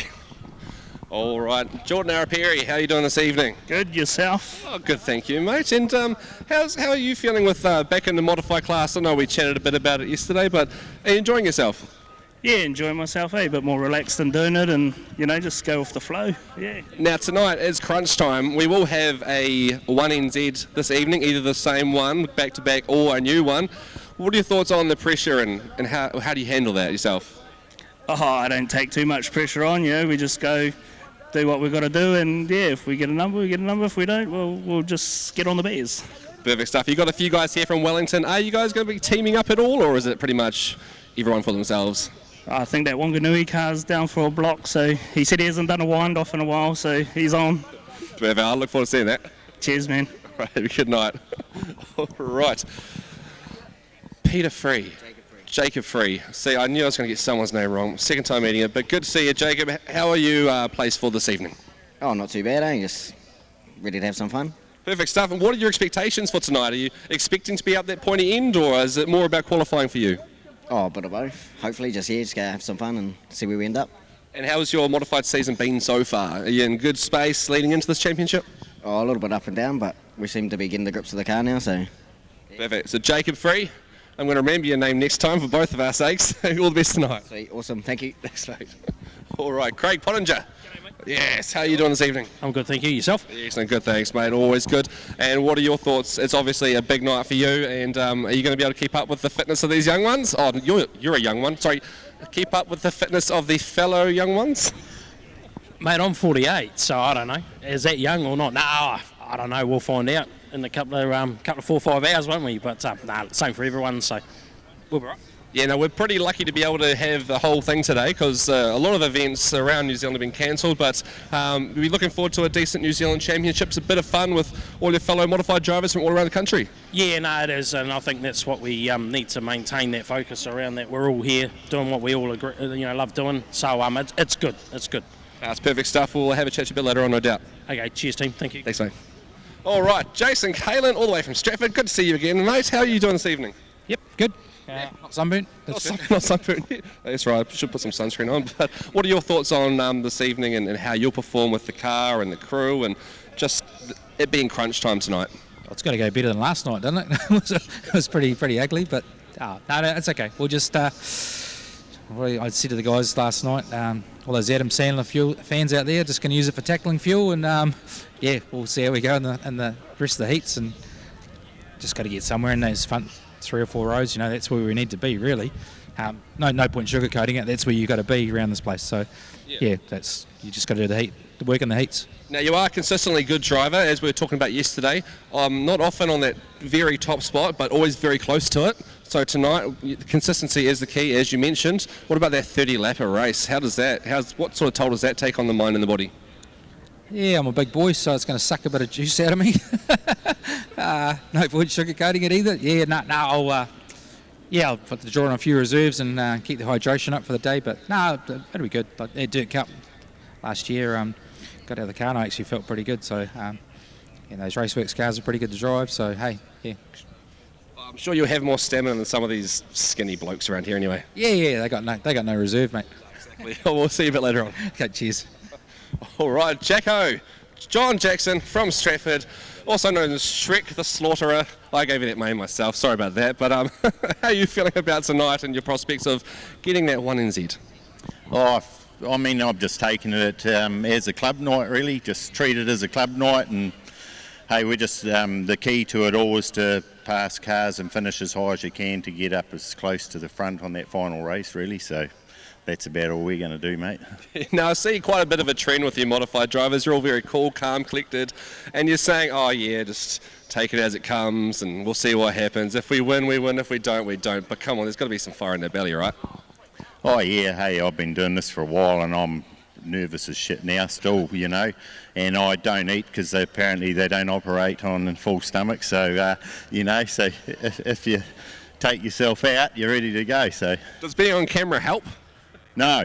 All right, we'll talk to you about later then. Yeah, cool. Thanks. All right. Scott Redfern, good to see you tonight. And how are you feeling about your car, yourself, and this action-packed evening ahead? Oh, yeah, she's going to be a good night. I know. I'm feeling all right. Get that first one out of the way, we'll feel a whole lot better, I hope. Yeah, and are you very familiar with this track? Yeah, done a couple of laps around here over the years, but not on these things, in stock cars, obviously. So, yeah, we haven't quite come to grips with the car yet, but hey, tonight's another night. Because this track on the modified is a little bit different, being obviously a bit more powerful, a lot heavier and a lot wider, especially on a narrow track, a bit more technical. Any thoughts on that side of things? Yeah, probably just with these cars is if you can give yourself a good car, it does make it easy to drive, but if you don't sort of kind of get it right in the stock cars, you can lean on people until the car does come right, so where you can't quite do that in these, or you just wreck stuff. Well, you can always try lean on them, we won't tell anyone. Yeah, well, hopefully I don't do that. Cheers, mate. We'll talk to you about later. All right. Oh, Mr. Brad Lane, local man, Brad Lane. I'm sure all the fans here love to hear that name. 119H, former New Zealand champion. How are you feeling about the nerves tonight? Because you keep telling us, this is your bogey track. It doesn't, no pressure. No, we're all right. Obviously wasn't too stressed out today. Just gave her a bit of a wipe down. Feeling pretty good, really, to be honest. Yeah. Sweet, good stuff, mate. And what is your, if you don't mind me asking, what is your regime to keep in such good shape? Yep. Drink a bit of beer. It usually does the trick, mate. Yeah. Good. All right, well, we won't make it any more awkward. All the best for tonight. Yeah, cheers, mate. We're good. Thanks, guys. Lovely. All right. Mr. Leadfoot himself, Mr. 3NZ, Jacob Mitchell, all the way up from Christchurch. You're looking pretty cool, calm and collected tonight. Yeah, I suppose the nerves will set in once you're out there, I guess, but just take it as you can and pass cars and keep it clean and hopefully out the front for the feature. Now, keeping it clean, that's interesting coming from you, mate, because you make no bones about getting to the front, and just like any great modified driver, you got to push those limits and those rules to the maximum. What are your thoughts on your driving style compared to some of these other guys?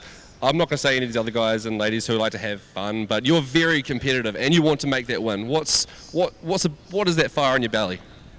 I guess the desire to win. I mean, I wouldn't say I'm that aggressive, but I haven't exactly put anyone on the wall or nothing, but whatever. And yeah. I just put you on the spot there a bit, didn't I? Nah, it's all good. Nah, it's going to be excellent watching your race tonight, and obviously 3NZ. You got that in your first full season in a modified, so now you had a few more races under your belt. Perhaps you might take another step or two up that podium. Yeah, well, I've definitely learned a lot more than the last title. I guess that was only my 8th meeting, so we've come a long way since then, so we can hopefully do better. I can't wait to see what you do tonight, mate. All the best. Cheers, thank you. Alrighty, and we have here, you will obviously recognise this man. His name is Luke Brown, and he is the current New Zealand Modified Champion and two-time New Zealand Modified Champion. Congratulations on, why am I saying congratulations? I've already congratulated you plenty of times. How are you feeling about tonight? Big night for you, defending that 1NZ. Yeah, no, it's good to be back. Feeling really good. It's great that the weather's turned up today. The team are good to go, car's good to go, we're good to go. So yeah, just really looking forward to a great night. Is this a case of just another day in the office for you, or is this one, does it feel a lot different to everything else that you do during the season? Oh, not at all. I mean, obviously there's a lot of hype and a lot of build-up. It's a shame that yesterday was kind of affected by weather and that, but it's great that it's being turned on today. So, there's a bit of hype and stuff around it, but, we really enjoy that, and it's good for the class, it's good for the sport. We really hope the fans enjoy it, and everyone puts on some great racing, but yeah, we're just really keen to get stuck in. Nice, mate. And do you think, being 1NZ, there's I'm not really sure why I'm asking this. There's a target on you tonight, mate. You're 1NZ. You got a target. How are you going to deal with that? Oh, there's always a target, so to speak. But you just go out there and do your job. I know what I need to do, and I know what the car does, and what the track does, and that kind of stuff. So there's a lot of good guys with good machinery here that can do the job. You just got to do all your little things right, and in the end of the night, we'll see how we get on. Sounds good, mate. I look forward to seeing what you do tonight, and I wonder if you'll be on that podium tonight. Only time will tell. Yeah, time will tell, mate. But hey, no, it should be a good night. Yeah, track looks good, weather's out. There's some good bunch of drivers here, so it should be a great night. Sounds good, mate. I'll let you get back to it. And I believe that's everyone, is it? Is it everyone? Sure, I think it's everyone. No one's hiding from me tonight. If you are, I will get you later on. But for now, we're going to get everyone back to the pits so they can all get their cars ready, because we are about to go racing, and I cannot wait for the Garage16 New Zealand Modified Championship.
In the pits with Aaron Lewis from Garage16. Mate, it's great to see you here. My best friend, my business partner, my confidant, my boyfriend, not my boyfriend. How are you feeling about, I've talked to you about how you feel about tonight, but you've got a bit of an interesting story with your car. Can you tell us a bit about your journey in terms of getting into modifieds and then buying your own car? Absolutely. So yeah, I mean, we've been involved in this now for a sort of 4 going on 5 years.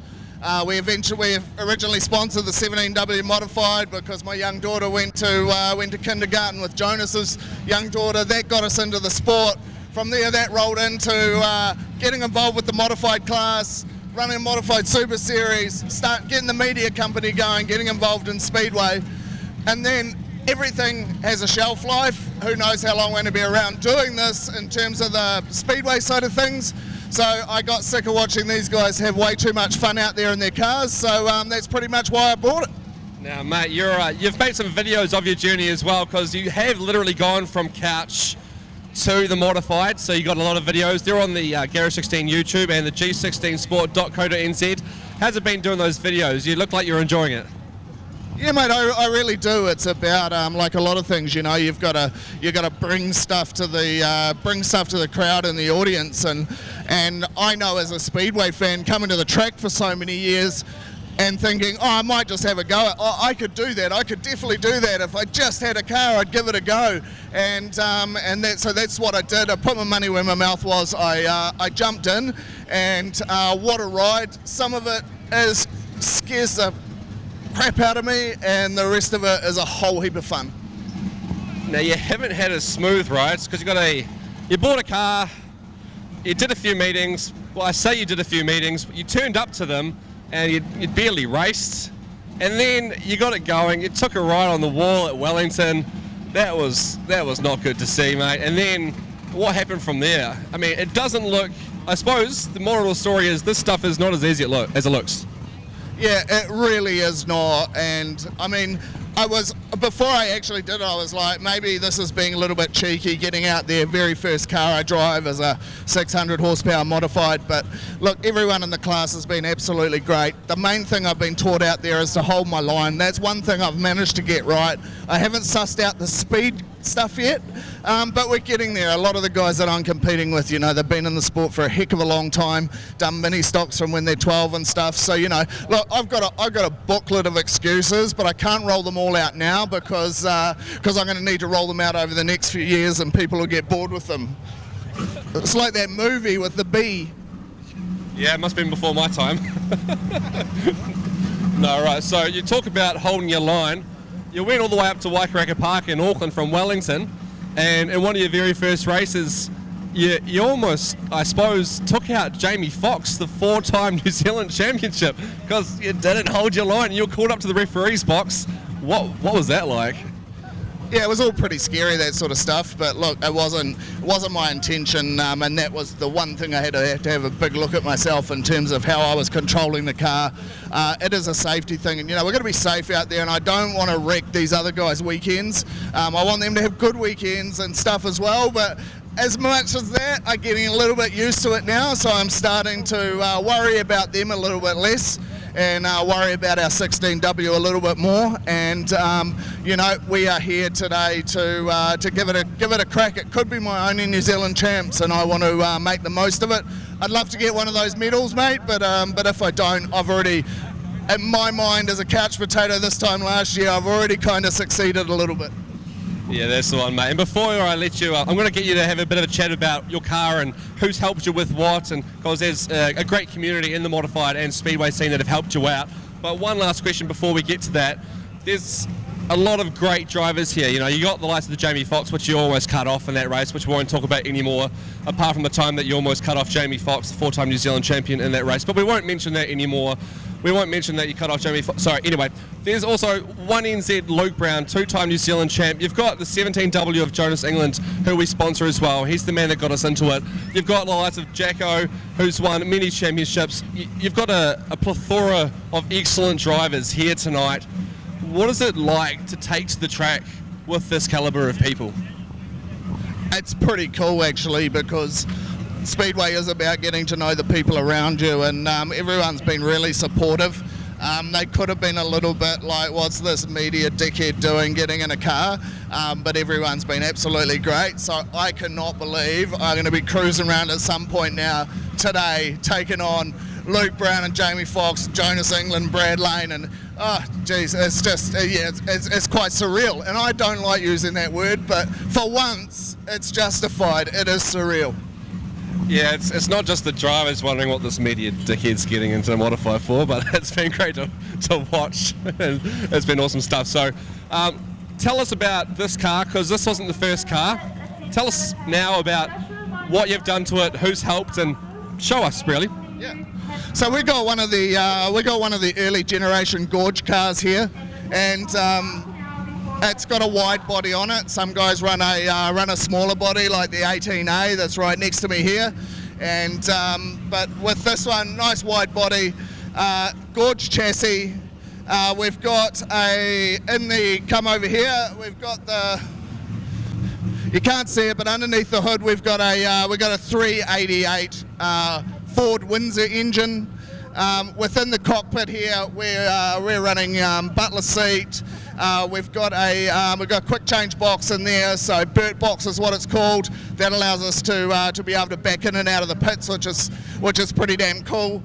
And yeah, look, this car is actually set up really well. You can't see it, but the whole drive line underneath the seat, that was completely rebuilt by Raceworks, which was unbelievable, the amount of work that they did and the time that Trevor put in.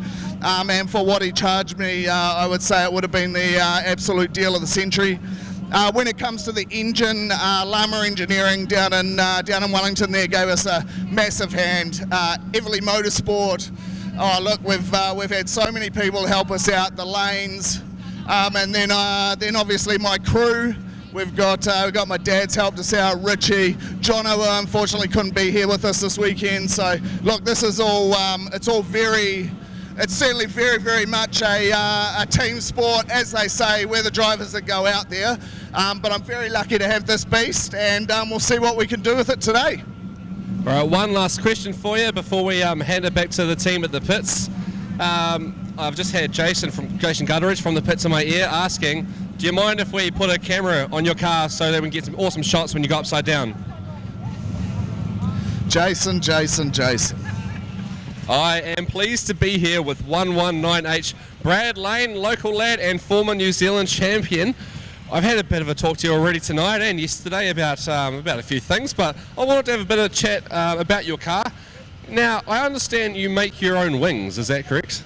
Yeah, so the old boy obviously sort of does that, or yeah, obviously help him out with it, but back in the day he couldn't afford one, so he pulled one apart, try and fix it, and then figured that you could make this, so that's how it sort of came about, and start making them, and then obviously sell them on to other people now, got made up all sorts of jigs and stuff, anything from modifieds to front wings for sprint cars, mini sprints, super stocks, all of them.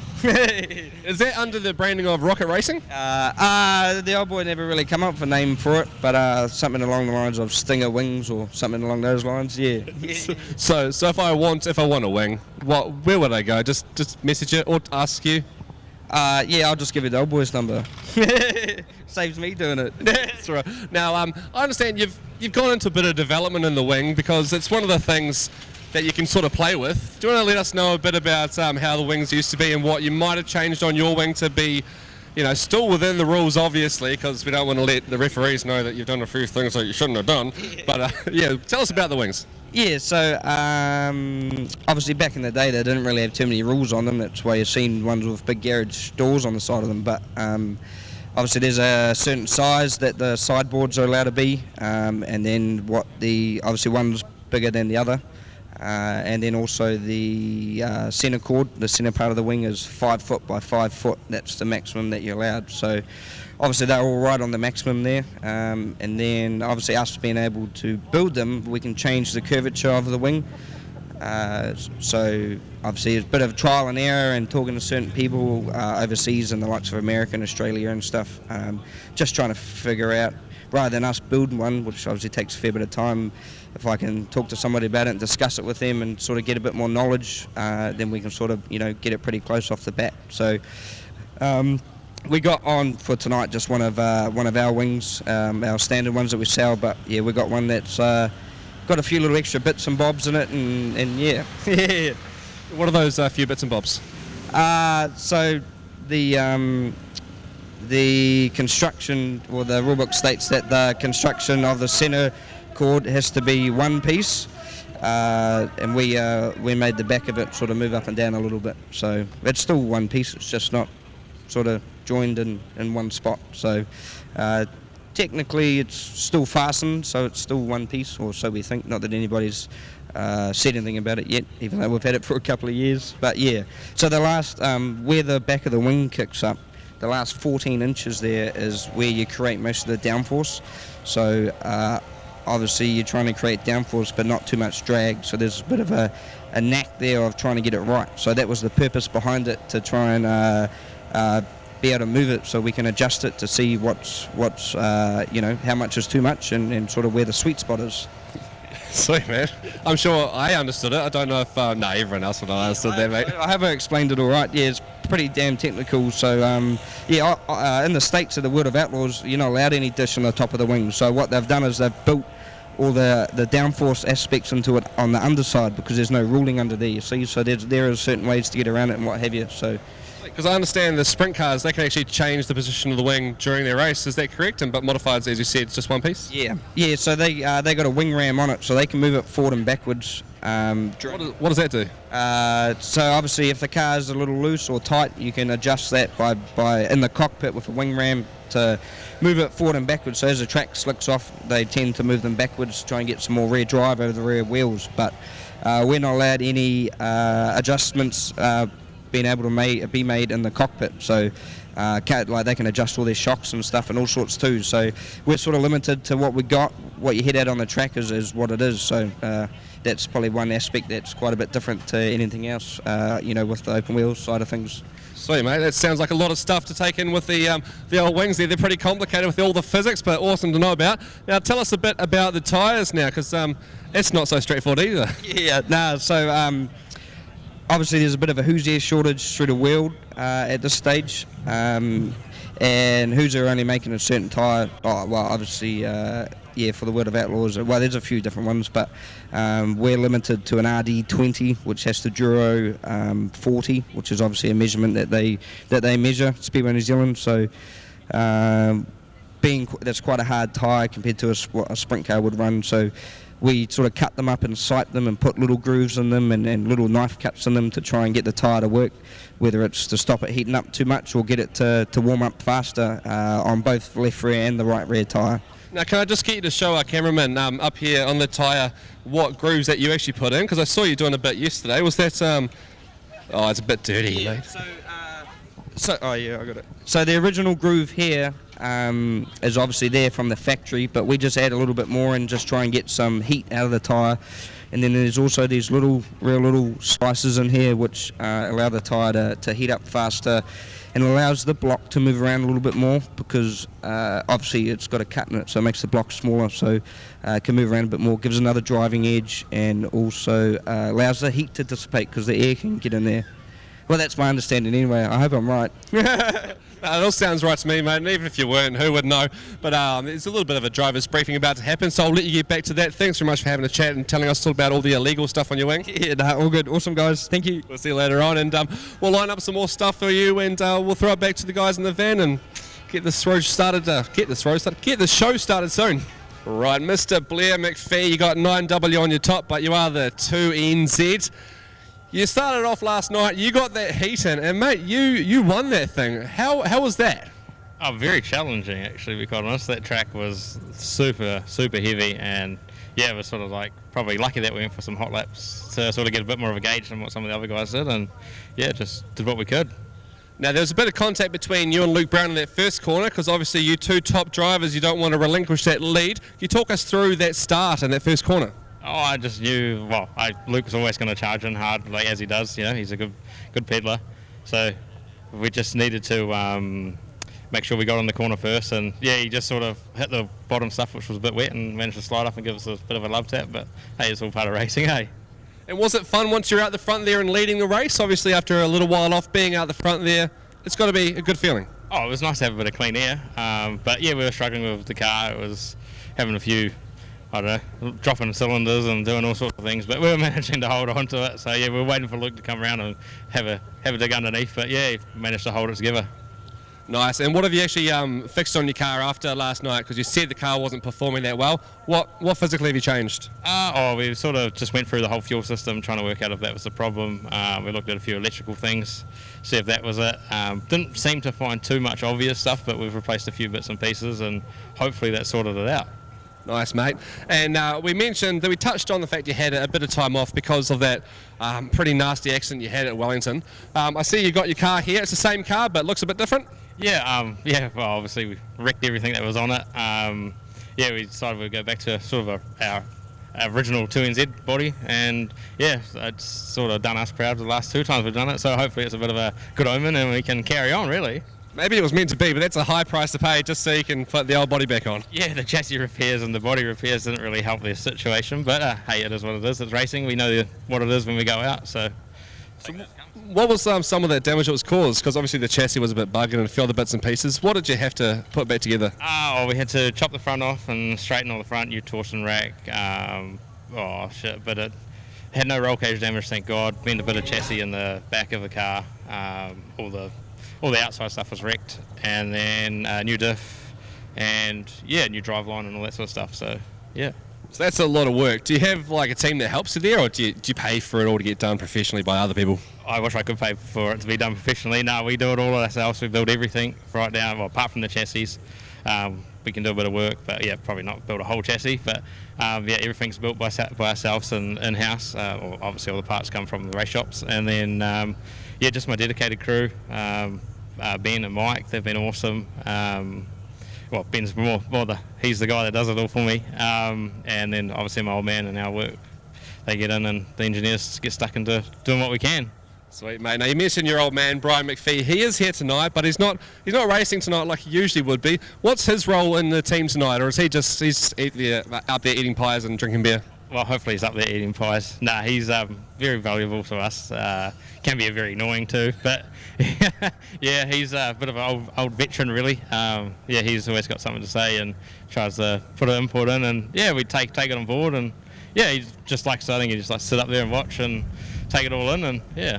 Does it give you a bit of information about the track and how he reads it? Because I remember he was responsible for appearing a track at Wellington, and it was maybe one of the best that I've ever seen, and the drivers were just in love with it.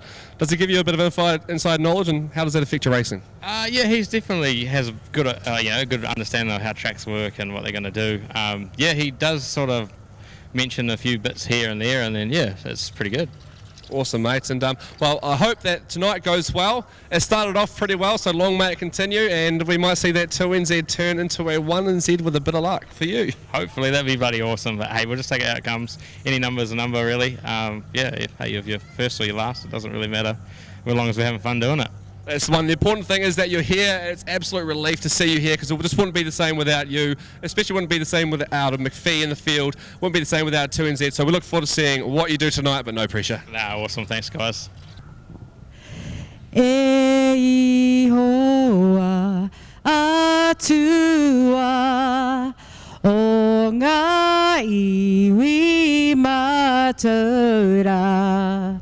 Ata whakarongona me aroha noa.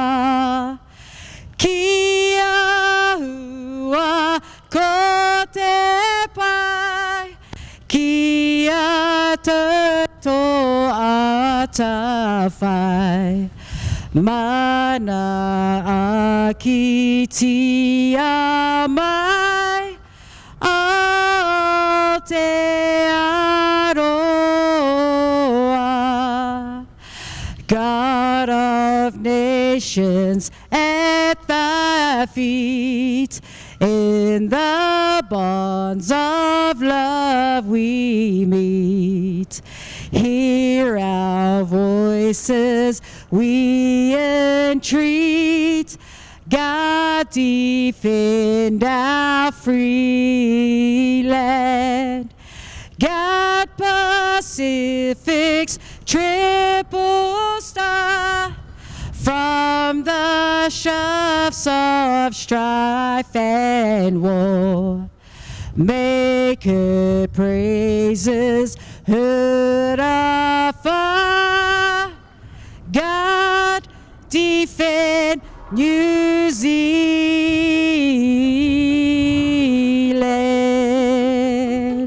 Kia ora whānau.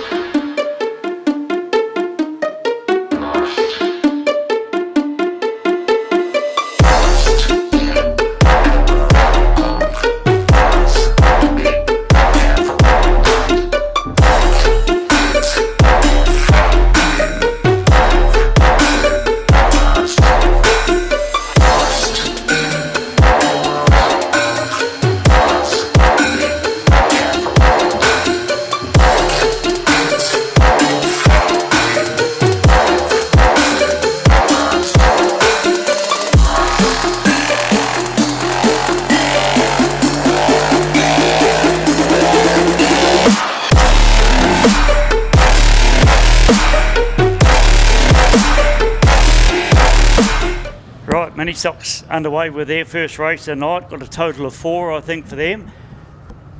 The 85 H of Casey Wade out in front from the 5H, and I think the 84 of Preston Wade. 2 Wades out there tonight, coming through pretty quickly into the 3rd place. Like Regan Lee Shimon in the 5. Having a good battle, so yeah, man, that track's a lot better than it was last night. There's many stocks are really struggling out there last night.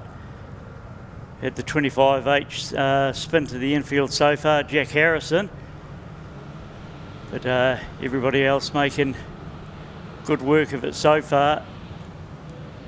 So Preston Wade taking the lead from Casey Wade, the 84 and the 85 side by side down the back straight. 29H of Blake Lockett and the 41 of Chloe Burley getting involved. So as we always say there, the cream rises to the top, and yeah, some of the ones starting further back can get through the field pretty quickly.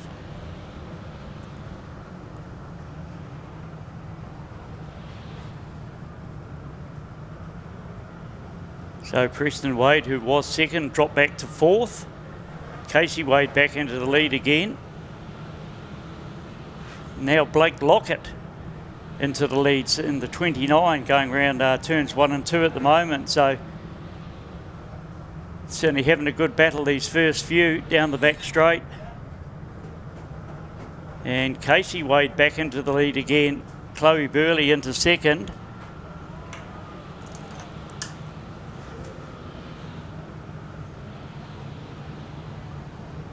And Blake Lockett into third now in the 29H.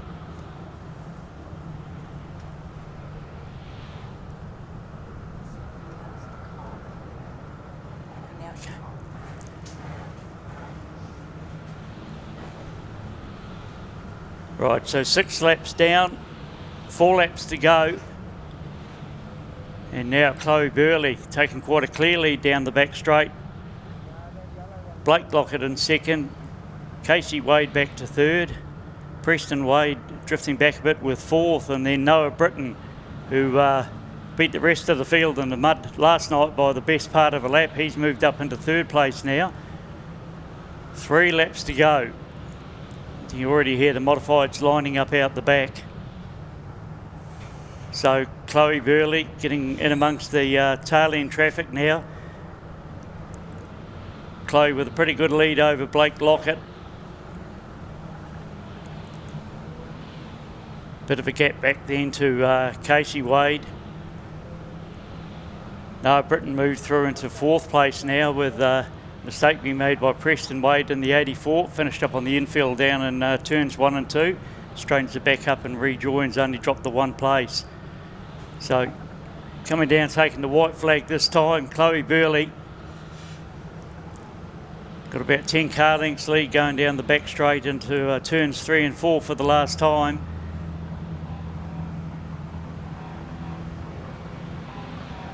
And down the straight to receive the checkered flag, getting around in 20.9 seconds.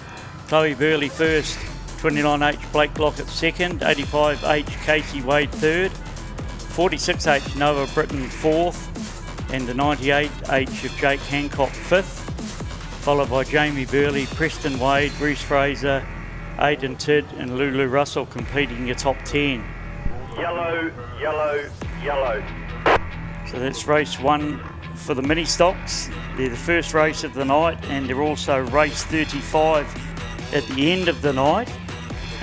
Just after the big 30 lap for the modifieds, just to spread the traffic out a little bit of time leaving the circuit, and also just in case there's any protests or anything to sort out as well. So you'll see the mini stocks 12 to 16-year-olds, so many of our champions, including some of the top drivers you'll see in the New Zealand Modified Championship. With the second heat coming out next. The first heat, as we said, was run last night. It doesn't matter how hard the job is, we suck it up and get it done. No matter how dirty our hands have to get, we suck it up and get it done. Suck it up, suck it up, suck it up. Out for suck's sake, suck it up, suck it up, suck it up. Out for suck's sake, suck it up. Suck it up and get it done with suckitup.co.nz. Technical Welding Services Hamilton are specialists in the transit concrete mixer industry. From chassis drop-off to a full working concrete mixing, the team will take care of the job from start to finish.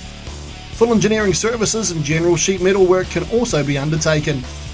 Need a quote? Call 07 847 2031 or visit our website www.techweld.nz.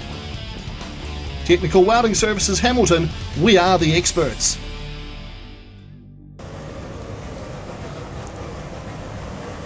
Right, so this is how they start for the first heat for these two groups, C&E, 3NZ, Jacob Mitchell on the pole, 17W, Jonas England, the 18A of PJ Ferguson, the 32 GM of Ian White. Now there's a question whether he's going to be there. The car wasn't on the infield. We'll wait and see if he turns up.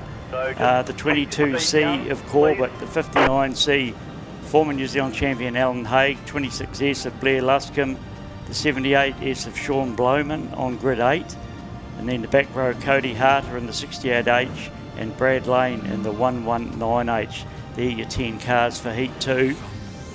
So we'll just have a look out and see whether Ian White's made it out. I did hear that he had a problem with a broken rocker from in the pits, and they thought that he may not make it out. So the 26E from Eastern State Speedway, way down there in Blenheim. We're in here, I think it was last weekend with the super stocks, or it might have been with the stock car teams the weekend before that. It's sort of been all a bit of a blur the last 3 weekends, and went pretty well with the E on the side of the car. Certainly a long time since I've seen a modified with a E for Eastern States following its race number. So just packing the track down, and it looks really good compared to last night. Red'll just keep putting a bit of moisture in. There's one thing about this Huntley track, it does come back later in the night too, so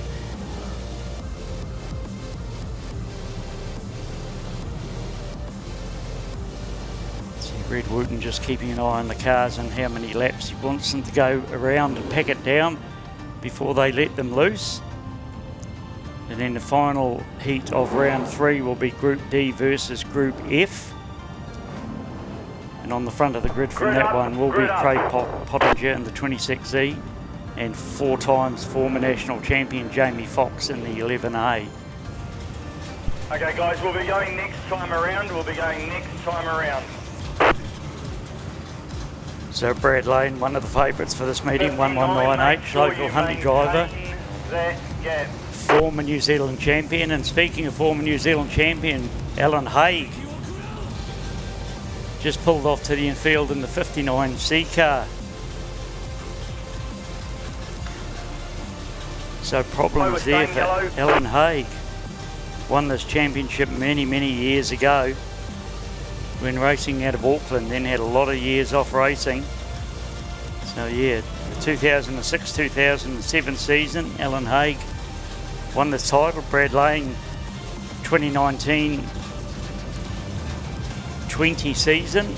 So only 3 years ago since Brad Lane won it. Of course, 1 year off the COVID in between that as well. So that's a shame, down to 8 cars for this heat. Maintain that pace. 17W are the pace setter. Cars side by side together, exiting 4, accelerate away on the green.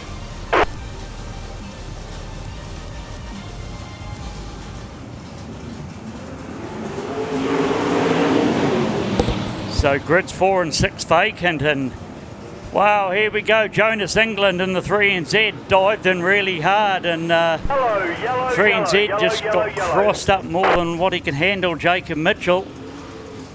And to see what sort of call the referees might make on that one. I don't know if there was any contact between them. They were certainly very close to each other, and they both wanted to get the run out of turn 1 first. We saw that with the 1NZ and 2NZ off the front row last night.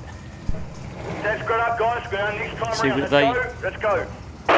See whether they call that one a racing incident or not.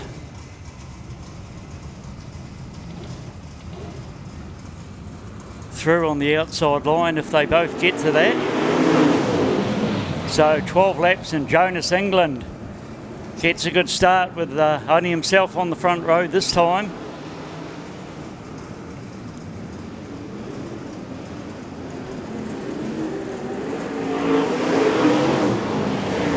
And I think keep an eye on the 119H of Brad Lane. He's already through into 3rd place after 1 lap.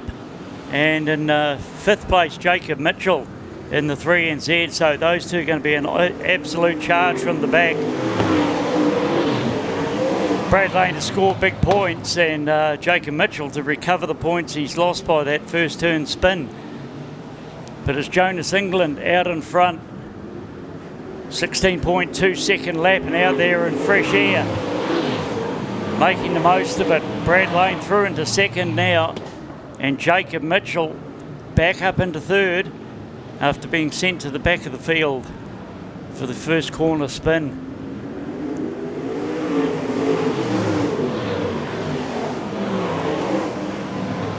Jacob Mitchell setting the fastest lap of the heat so far with a 16.052. Smoke coming out of the Brad Lane car in second place though. Hopefully that's nothing terminal.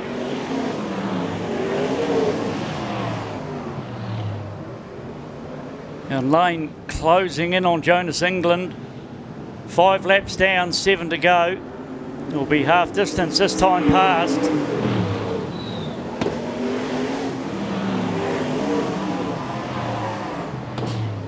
And Brad Lane up the inside of Jonas England. Started from grid 10, although we had a couple of cars drop out before the start. But by half distance, he's made his way from the back of the grid into first place.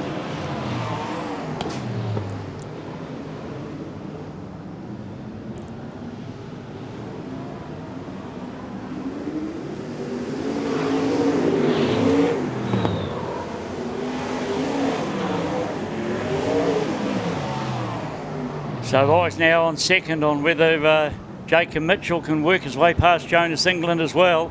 Getting very close to each other with a couple of laps to go as they did on the very first lap.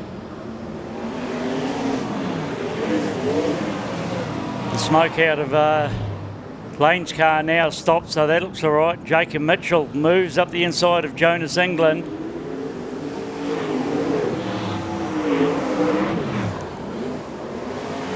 England not prepared to let the place go though. Right out wide, close to the wall, but Mitchell on the inside manages to get the drive and moves into second place.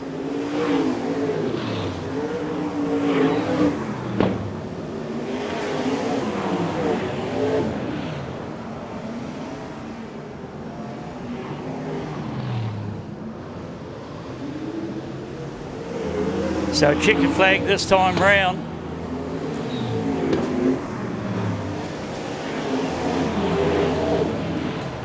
So Brad Lane in the 119, Jacob Mitchell 3NZ, the 17W of Jonas England, the 18A of PJ Ferguson, the 78S of Sean Blowman, the 22C of Hayden Corbett, the 26S of Blair Luscombe, and the 68H of Cody Harter. Did not start that race, the 32 GM at being White, which didn't make it out the pit gate, and the 59C of Alan Haig, who made it out onto the track but had a problem and pulled to the infield before the race started.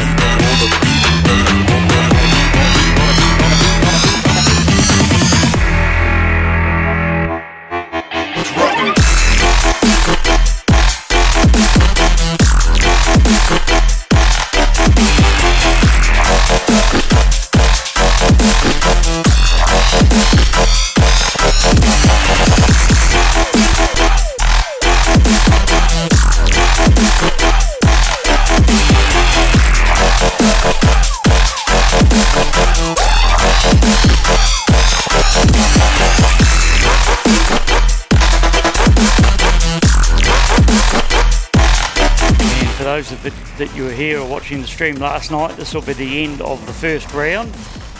But for those here that weren't here last night or watching the stream, yeah, there's one group of cars that already ran their first heat last night.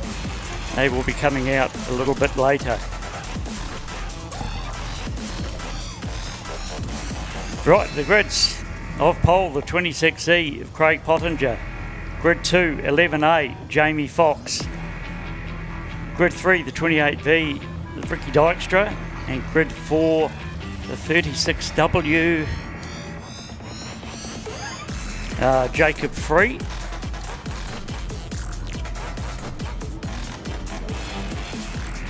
So grid 5, the 63A. This should be of Daniel Crump. Grid 6, the 54 GM of, okay. Yeah. Of Steve Thompson on grid 6. Grid 7, 71S of John Jackson. Grid 8, the 96H of Scotty Redfern. 91W of Jordan Araperi on grid 9. And the 46H of Ryan Turner on grid 10. So we'll just have a look out the window. Should have all 10 cars out for this one.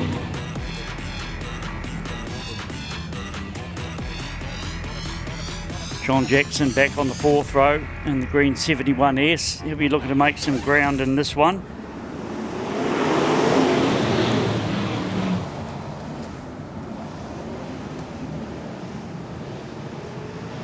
And it's Foxy from grid 2. It seems to be the best place to start so far. And then 3 races we've seen, so Foxy into the lead from Pottinger.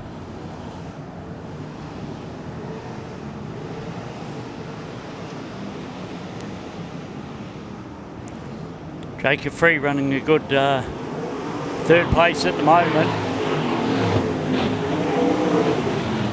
Ricky Dykstra in the 28V running very wide, just about stalling out there on the outside of Crump. And we've got a caution for John Jackson. You can't see that from where I'm standing. Yeah, spun, looks like he has touched the wall, a little bit bent in the back nerve bar. So it looks like he spun and just touched the we're just seeing if he went on his own. wall exiting turn 4.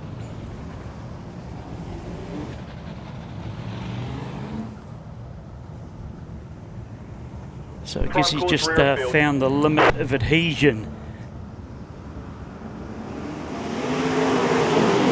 And up to the restart, Jamie Fox.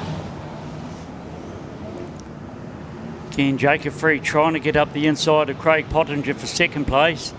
Doesn't quite make it. Ricky Dykstra lucky in the 28V, got his place back again. When he drifted out wide in turns 1 and 2, lost a bit of ground. And he's actually doing the same thing again, allowing Crump to get up the inside. And Thompson as well, who actually makes contact. Yellow, yellow, yellow, go high, go with high. Dykstra as he goes past. Go high in 1 and 2. 91, prime course, rear of the field. The yellow flag come out again, and that's for the 91W, I think, Jordan Araperi. Spun it up in turns 1 and 2. And just to fire it back up without assistance, so if you can get around to the back, I didn't see that one, so unless he was tagged by another car, if he spun up all by himself, he'll be starting from the rear on the restart.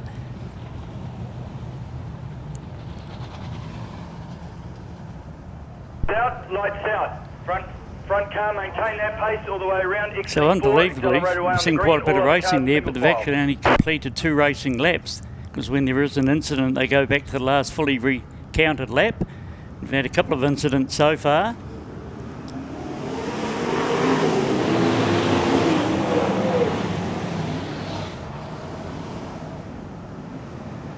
So Jamie Fox making a good restart again, although Pottinger a lot closer this time. Crump trying to put the pressure on Jacob Free for 3rd place.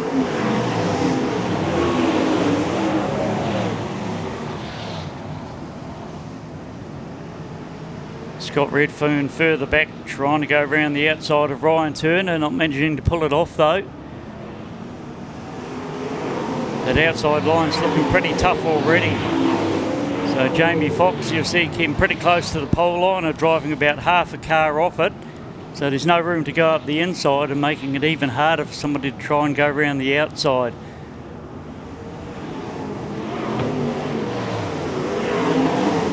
So 5 laps down. Foxy quite comfortably cruising along in the front at the moment, as you would expect with a good position he had. Had a caution again.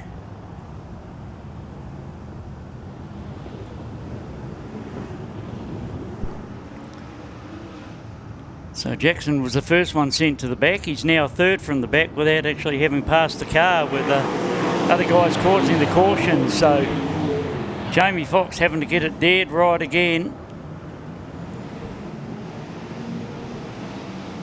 With the years and years and years of experience Foxy's got, just controlling the pace comfortably from out in front.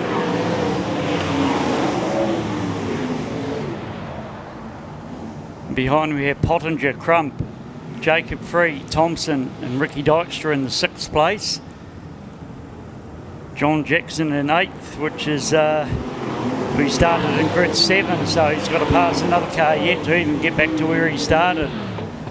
But this track is getting pretty tricky to pass on already.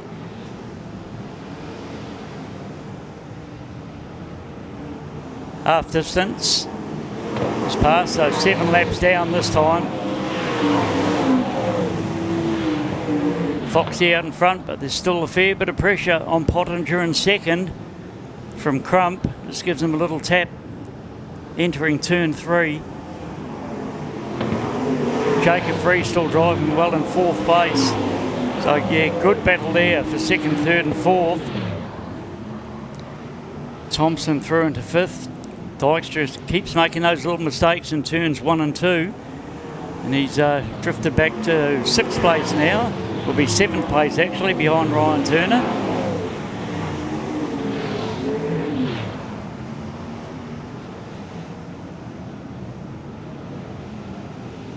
But yeah, these cars got a lot more horsepower than what they can actually use on the track surface. 10 laps just clicked over. It's all Jamie Foxx. How long before Crump has a big lunge at Pottinger? He's right on the tail end for 2nd place.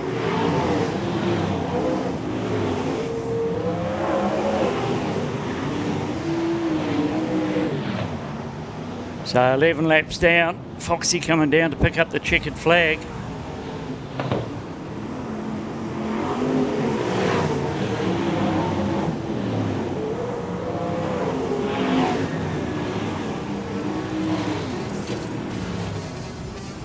Yellow, yellow.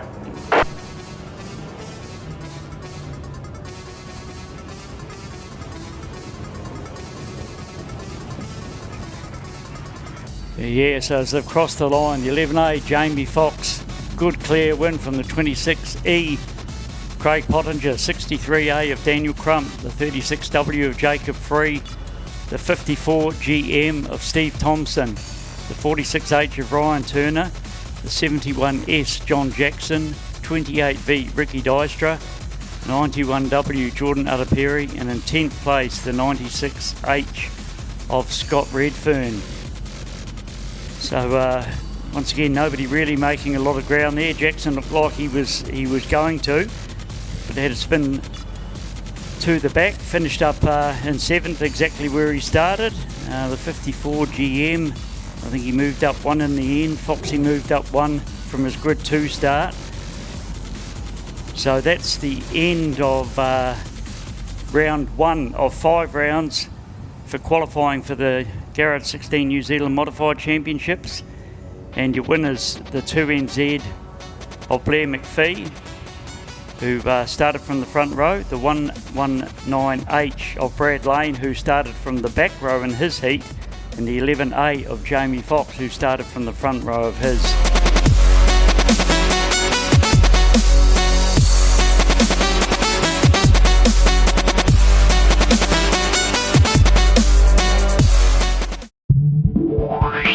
Technical Welding Services Hamilton are specialists in the transit concrete mixer industry. From chassis drop-off to a full working concrete mixing, the team will take care of the job from start to finish. Full engineering services and general sheet metal work can also be undertaken. Need a quote? Call 07 847 2031 or visit our website www.techweld.nz. Technical Welding Services Hamilton, we are the experts.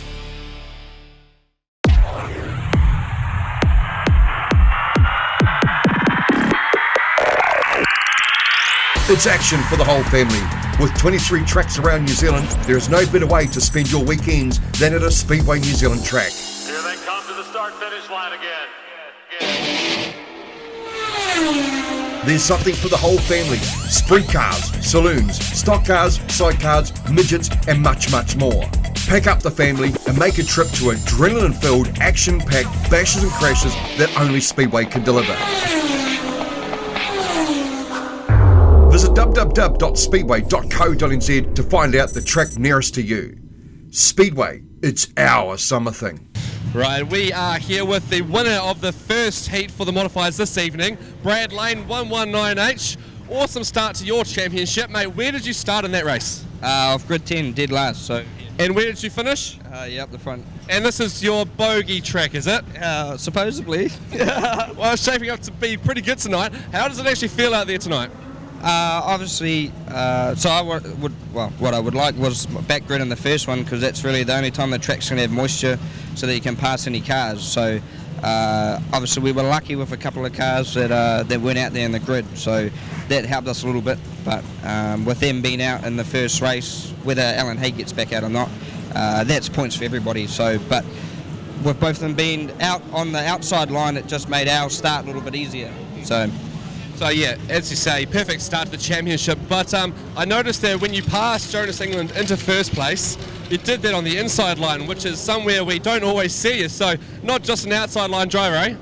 No, obviously you sort of just got to move around the track and find where the grip is, and at that stage it wasn't that far up. Perfect, mate. Well, perfect start to the night, perfect start to the championship for Brad Lane, the former New Zealand championship. We're on track to become the next New Zealand championship, perhaps. Yeah, fingers crossed, lads. Cheers, Steve.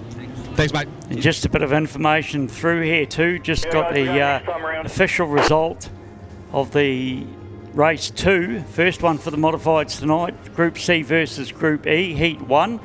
Jacob Mitchell, who came second in that race, now appearing on the screen as disqualified. So we'll try and find out later on tonight what's actually happened there. But that shows now 119H Brad Lane is the winner, followed by Jonas England, PJ Ferguson, Sean Blowman, Hayden Corpett. The 26S was next of Blair Luscombe, and Cody Harter is the only other finisher. Ian White didn't start, Alan Hake didn't start, Jacob Mitchell disqualified. So got the mini sprints out now for their first heat tonight. And yellow, turn 2. Yeah, we have pile up. There's one over by the looks of it. Can't quite see the number. The number 10 is involved there, Jonathan Noonan. Oh, and Craig Tompkins just arrived in, so perfect timing, Craig. I'll let you take over this mini sprint race. This is the first lap incident, and I'll just try and catch up on the modified points and go down and see the referee and try and find out why the 3NZ was disqualified from his first heat. Wow, okay, that sounds like it. That could be very interesting. So yeah, keep us posted on that. But yep, no, I've just finished work, so I'm a bit late. But looks like we're about to obviously get this track, get the car off the track, and get the guys back underway. You will be at the rear of the field. So race 4, ground care, Waikato mini sprints. Maintain that pace all the way around, exiting turn 4, 881, maintain that gap in front of you. Lights are out, looking good in the hands of the starter. We are racing, we're green. With that wing makes a bit of a difference for car number 81, for Glenn McCutcheon. But so far he's out in front again and holding position. A little bit of contact coming into turn 4, further on down the field, but running nice and strong up the front. Glenn McCutcheon, Brad McDonald, Jonathan Noonan, Donald Kerrigan, and Ben Vaughan, your top 5.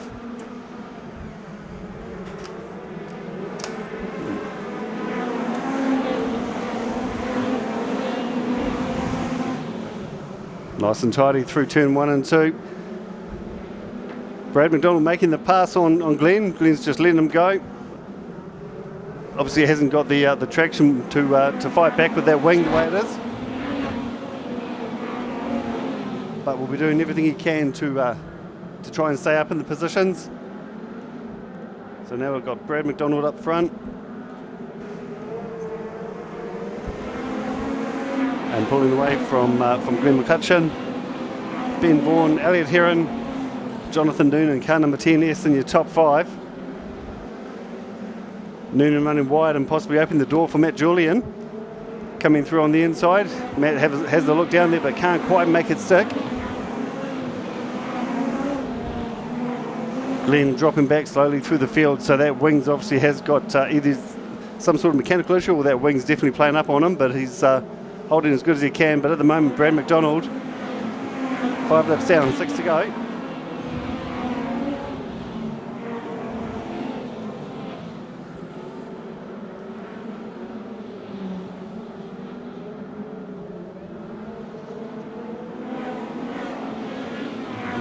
Showing us how it's done.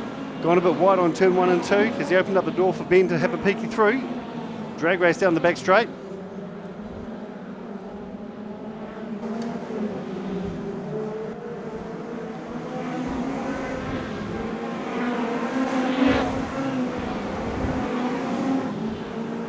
Nine laps down, 3 to go.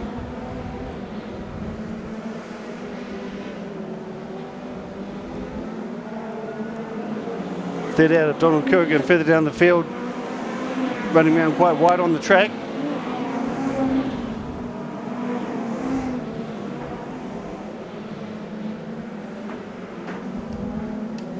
Coming around for 10th lap, still looking at car number 57, the McDonald's car.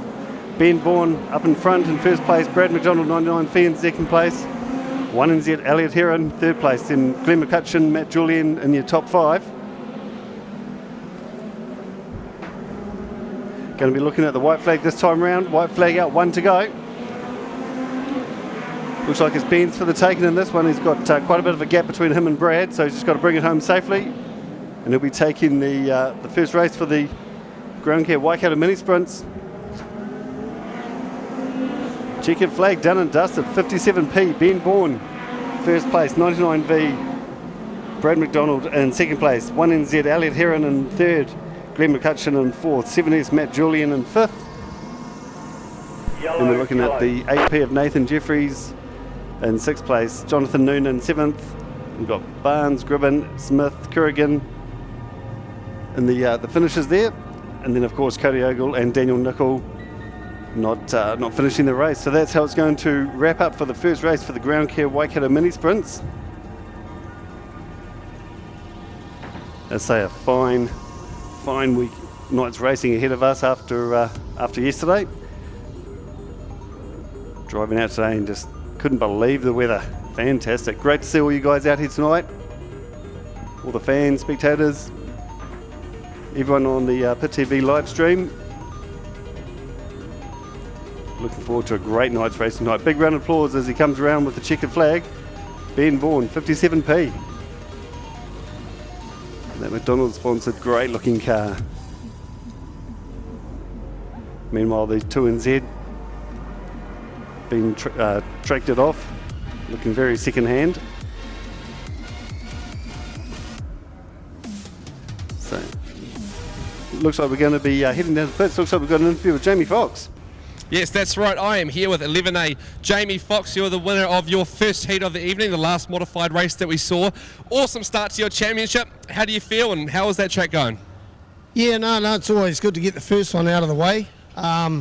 It's going to be a long day at the office. Actually, that track is pretty slick, but you know, I'm sure Red will work on it and it'll get better when the sun goes down. It's really hot here, so it's just a matter of trying to stay out of trouble and finish the races. I think it's going to be the key.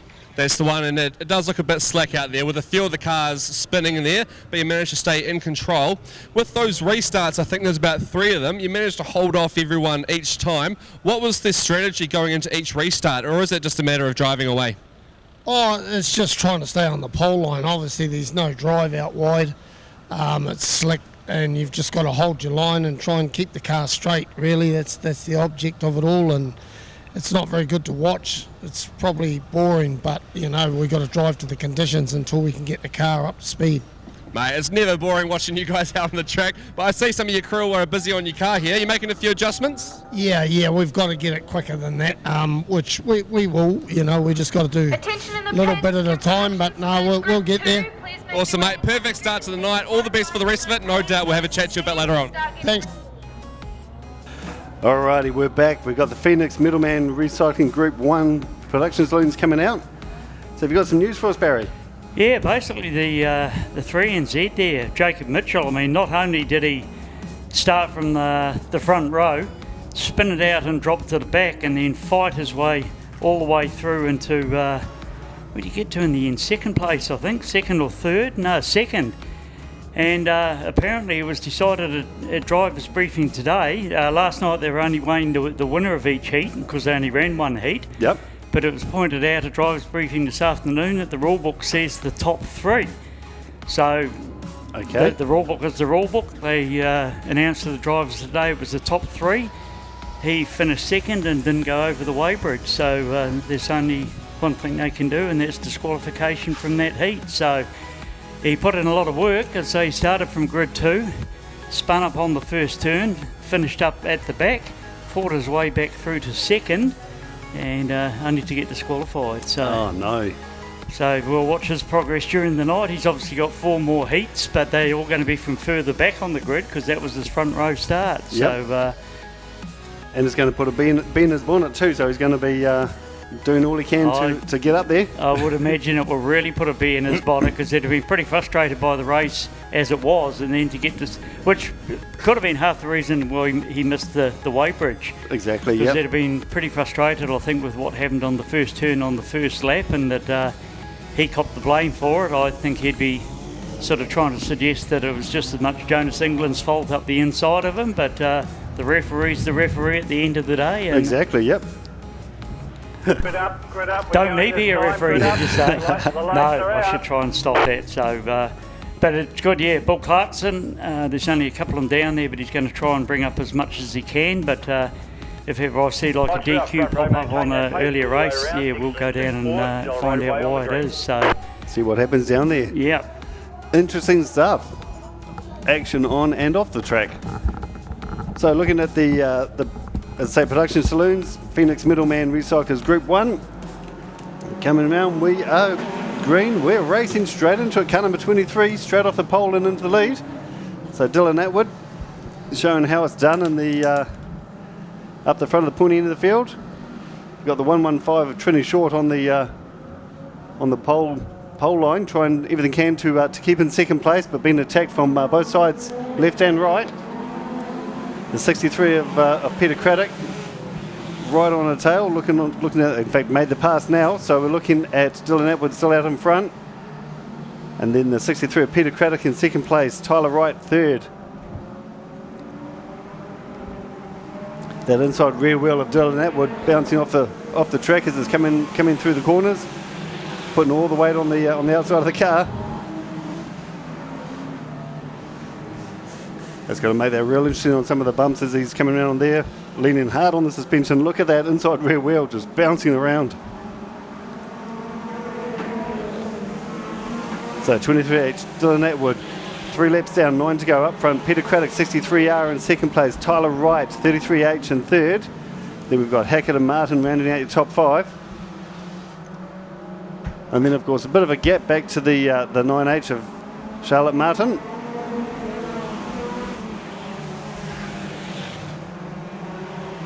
Charlotte doing all he can to keep up front, but being attacked from the back by Mark Levin, car number 25, coming out of turn 2 down onto the back straight. Having their own little race there, have a peek down the outside, not quite enough time to make it, but it's going to try and take it all the way around. That's a long way around to get past. Slight contact there between Mark and Charlotte, but nothing they can't handle. Keep the pressure on. Now he's going to duck up on the inside, see if he can go down the inside. Coming out of turn 2, is he going to be able to have the gas on there? Great pass manoeuvre there. Charlotte pulling wide, letting them go. Obviously realised that wasn't going to win that fight. Midway through the race, 6 down, 6 to go. Dylan Atwood, Brett Hackett, Peter Craddock, first 3. Brett making the pass on Peter to take second place. Tyler Wright in 4th. Mark Levin in 5th.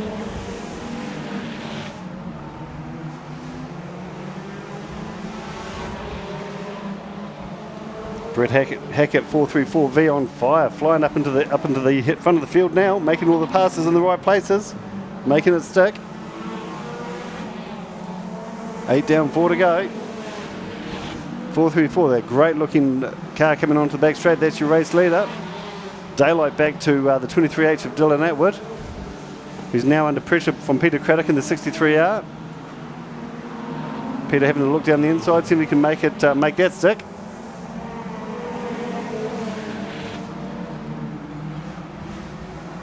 Not quite doing so, but right on, they're going to be neck and neck down the back straight. Peter holding that tight line, having to push Dylan Atwood wide, give him a bit more space. More contact out coming out of turn 4. Peter Craddock possibly being the victim in that one, dropping back, losing at least one, if not 2 spaces, losing 2 spaces.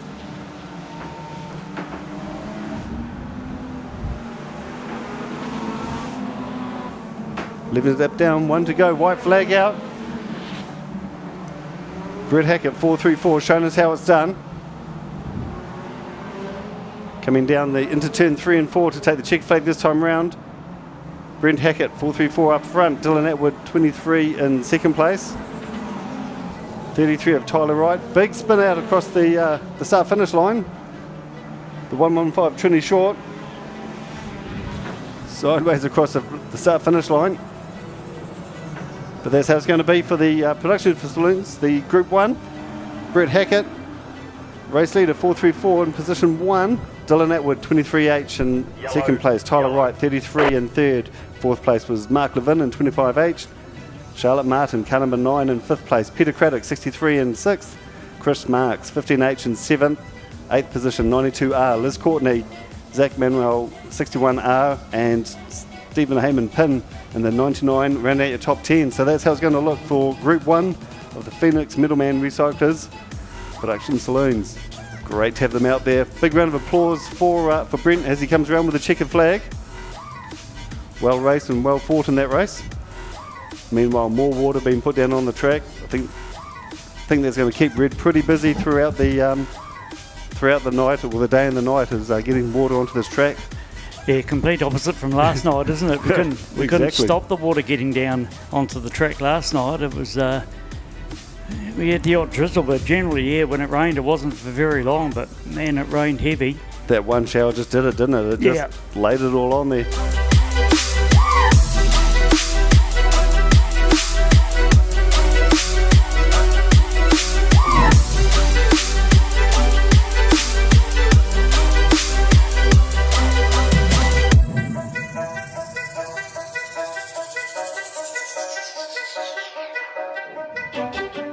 TNV sitting on the outside, looking very ready to go, shall we say. Trying to nudge ahead already on the warm-up lap. Exiting turn 4, accelerate away on the green. Yeah, it's a big field of these guys here tonight, isn't there? All guys and gals. There is. Yeah, split into 2 groups until they feature at the end of the night. And then straight back all into it, all in all. We're racing, we're green. So the Honda Prelude 31H straight out in front of Steve Clout. The 10V of Mike Lovell dropping back down the field a bit actually. Thought there was going to be a bit of pressure on there, but there's a bit of smoke coming out of that car, so 27 straight into the wall, 62 into the side of 10 who's in the wall, so there must be a bit slippery down there from all the water put on there, but a lot of smoke coming off that 10V. In fact, we've gone yellow, so we'll be having a look at that. Whether it's dumping oil out or what it is, but down the back straight there was quite a bit of smoke coming out the back of that thing, and more so now. The 62 parked up, Justin Daniel, parked up into turn 3. Tractor heads on to push the 62 into the infield. Justin Daniel, that's his race run for the first heat.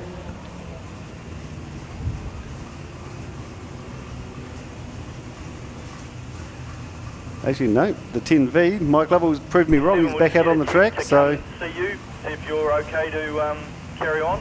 See how that, keep an eye on that car, see how it goes. The 27 that was involved in the contact into the wall. Looking very much with the black eye on the front. Dylan Sherman parked up on the infield.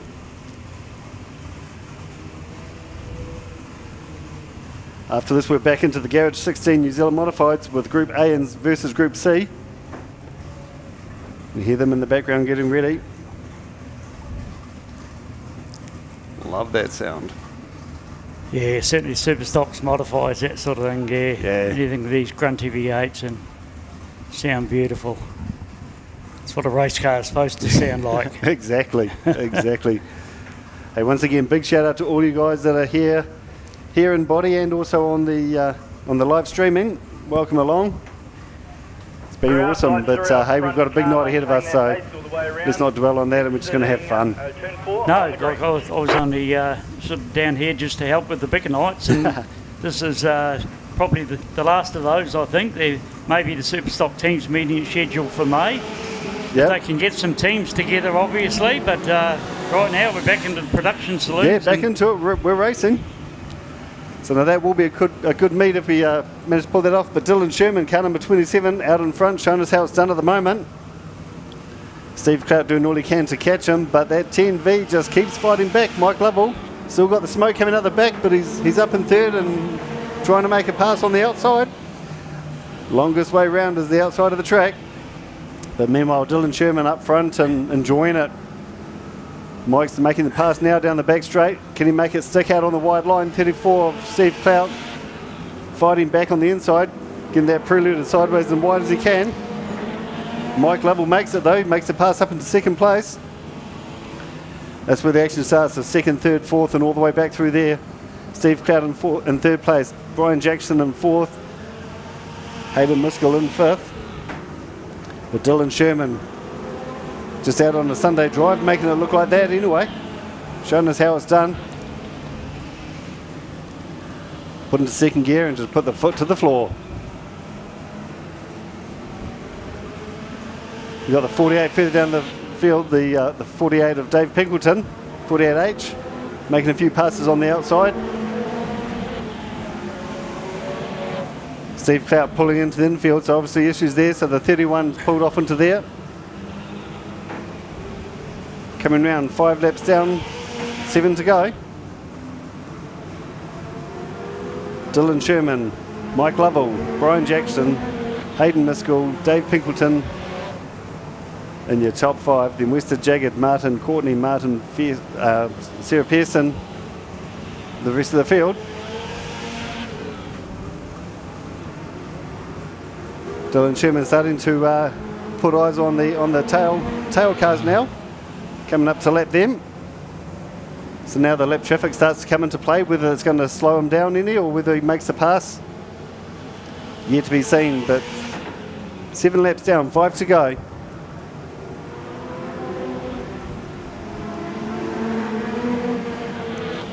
Makes the pass quite easy on Sarah Pearson. Sarah just runs wide and lets him go. Good driving on Sarah's behalf there.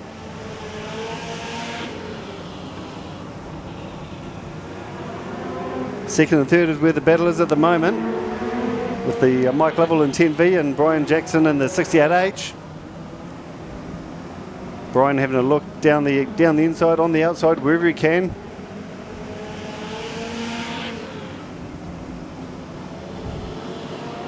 Trying to use the lap traffic where he can to maybe force him wide and duck on the inside like he's done just here on turn 1 and 2. Made the pass. Fantastic bit of driving there for Brian Jackson.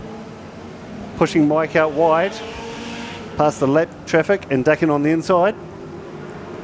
Great manoeuvre there. 10 laps down, 2 to go. Is Mike going to be able to fight it back?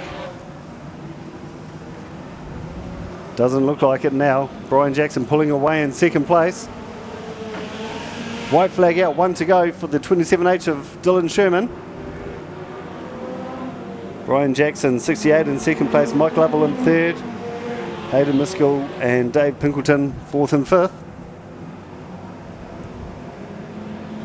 Dylan coming out of turn 4, looking at the checkered flag.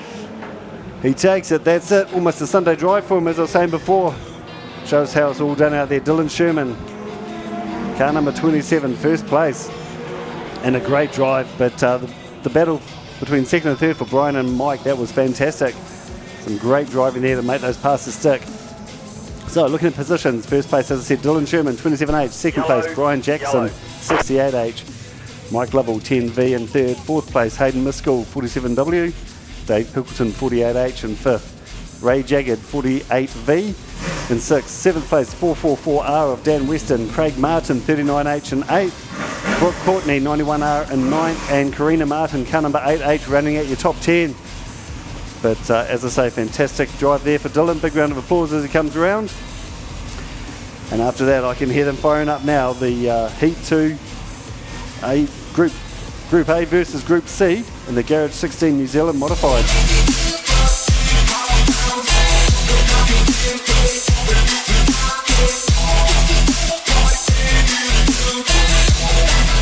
This is Group A versus C, so we'll soon find out whether the points start appearing for the Group A cars, including last night's one.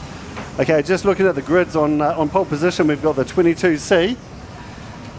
Corbett from Christchurch. Second place, we've got Ferguson 18A. On second grid, we've got position 3, 4C of Gooley.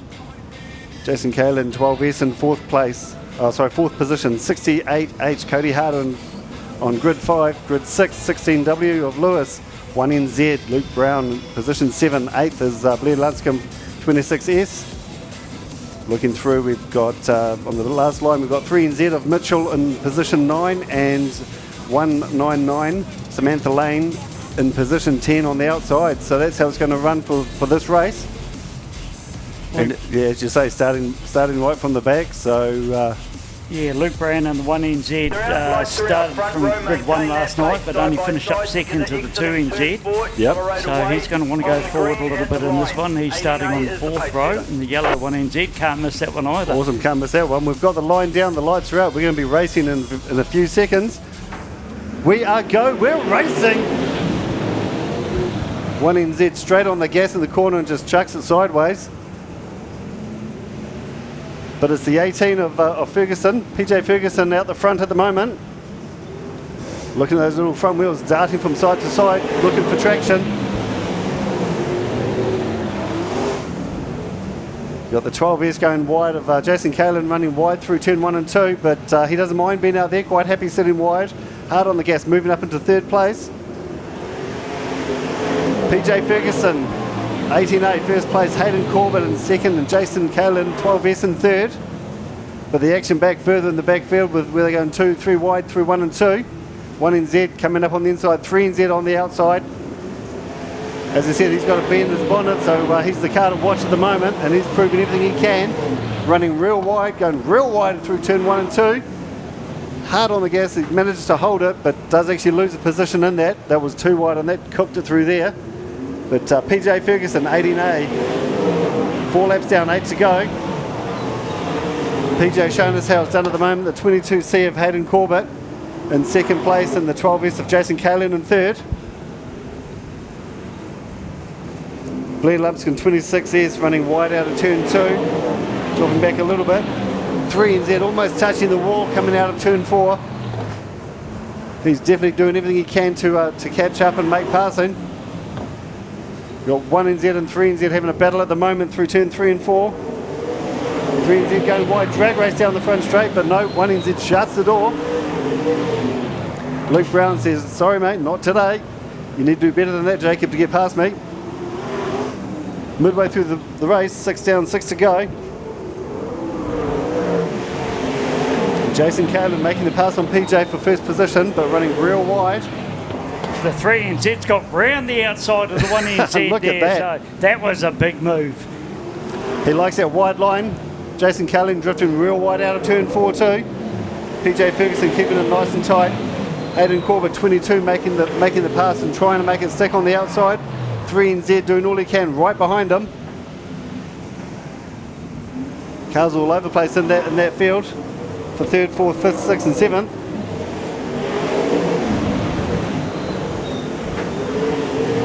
The 3NZ, as I say, he's just hanging wide. Jacob Mitchell sitting out on the wide line. Obviously comfortable out there, but can't seem to make any catch at the moment. 1NZ back up the inside of him again, so I think the 3NZ will hold it down into turn 1. Yeah. Just. 3NZ though, he's been held up by Mike Gooley of 4C. In fact, 1NZ taking the pass on the inside. Now he's looking down there, but he's going to get blocked off by PJ. So So slower, well not slower traffic, but other traffic just causing issues now for 1 and 3. White flag out, 1 to go. Jason Kailyn coming round out of turn 4. Taking the checkered flag. Nice run for Jason Kailyn, 12S.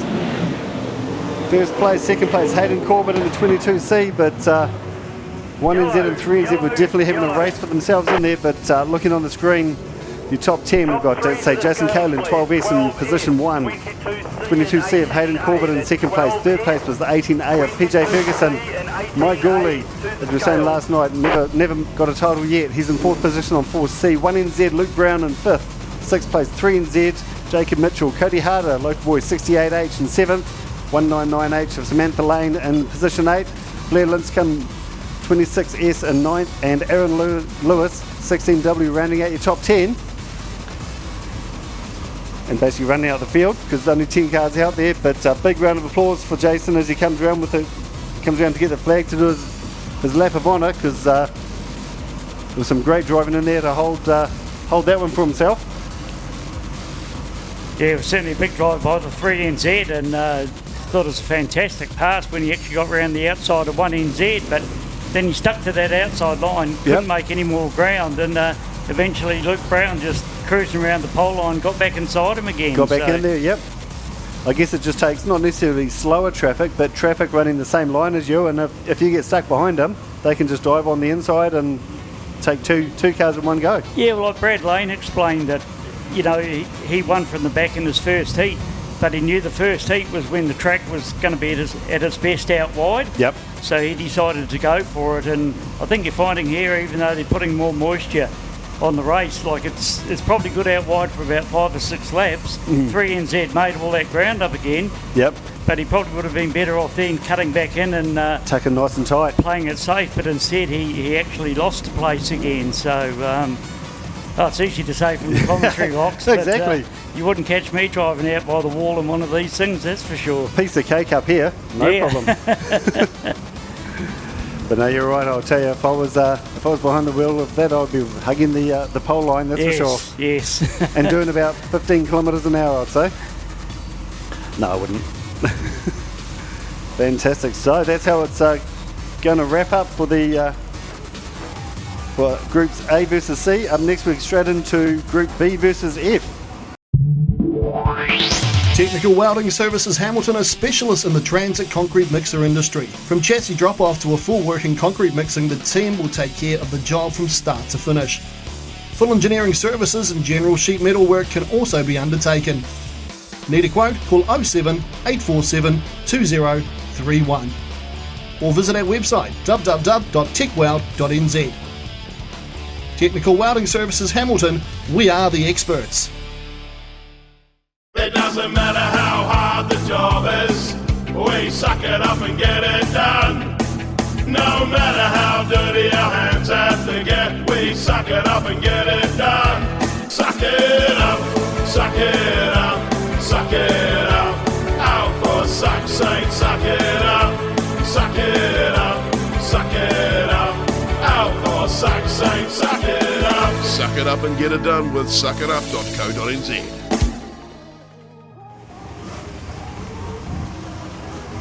So as they coming out on the onto the track now.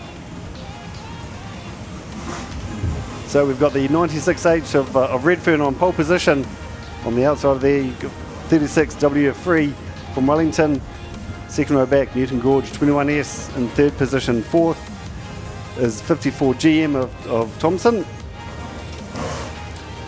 Position 5, 19C. We've got position 6, 69H of Parsons from Huntley, local boy 46H in position 7th. 8th is the 11A, of course, Jamie Fox. Position 9, we've got the 2NZ in this one, sitting on the back of the field, and of course 124 of Carl Hinton from Stratford, rounding out on the outside of row 5. You see, 2NZ won the one and only heat last night. He's off the very back row of the grid for his second heat tonight. Yep. And we're into it. We're racing. The 36 of Jacob Free. Hard on the gas on the outside and showing how it's done. Almost lifting those wheels up down the back straight already on lap 1. All safely through the first lap. Jacob Free, 36W up front. Steve Thompson in second place. Scotty Redfern, 96 in third. But under pressure from the 21 of Newton Gorge. And of course the Jamie Foxx coming around the outside of Newton Gorge at the moment. Going to run wide and take 2 at once. Yes, he does. Is he going to hold it though? He's run real wide into turn 1 and 2. But hard on the gas, foot down and chucks it in. Scott Redfern trying to fight back off Newton Gorge, but Newton makes the pass. Redfern dropping back a couple of places actually, coming out of that turn 1 and 2 there. Steve Thompson out front, enjoying it at the moment, car number 54. 4 laps down, 8 to go. Steve Thompson, Jacob Free, Jamie Foxx, Newton Gorge, Carl Hinton, your top 5. Well, it was until Carl Hinton just did the big spin around. So he's going to drop right back down now. Giving the position to Scott Redfern, bringing him back up into the top 5. Actually, no, he hasn't managed to get it. It's fired up and underway.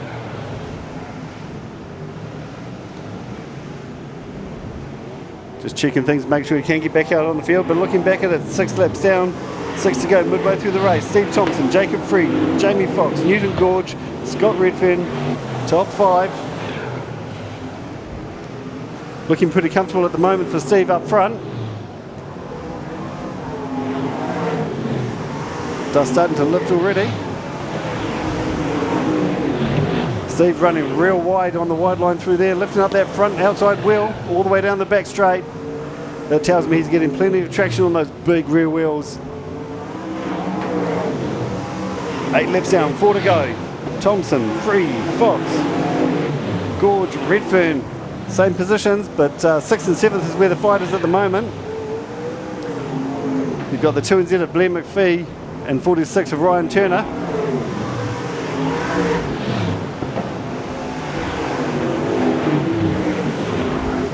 Pressure's off a little bit for Steve up the front. He's got almost half the back straight lead.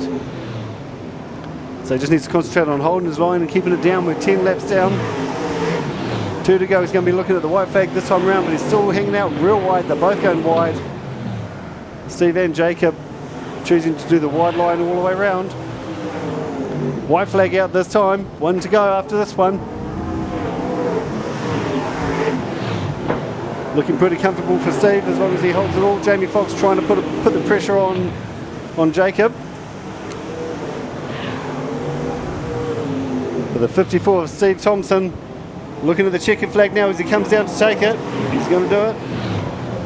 Jacob Free in second place and Jamie Foxx settling for third. Couldn't quite catch it on time to make up into second place. Blair McPhee, 2 and Z in fourth place. Yellow, yellow, yellow. So that's how that's going to settle in the in heat 2. Just going through the grid. So as I say, Steve Thompson, 54 GM in first place. Jacob Free, 36W in second. 11A Jamie Foxx, third place. 2 and Z Blair McPhee in fourth. Newton Gorge, 21S in fifth place. Sixth place, 96H of Scott Redfern. Ryan Turner, 46H in seventh. Brett Parsons, 69H in eighth. Evan Nicol, the 13C in ninth, and Carl Hinton, 124S, rounding out the field.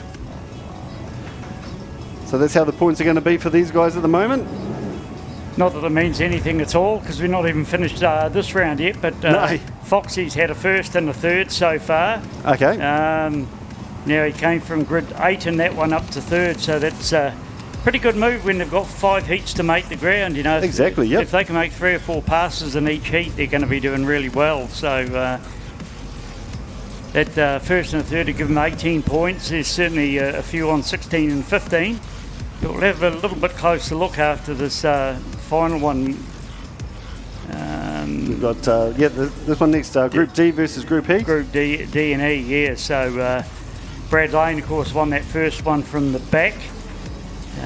He's going to be starting from the second to back row this time, so just be interesting to see how far he can get up. Like how much that outside line has gone away between Heat 1 and now. So, Exactly, yep. Or whether he's just going to drive around everybody in every race, we'll see.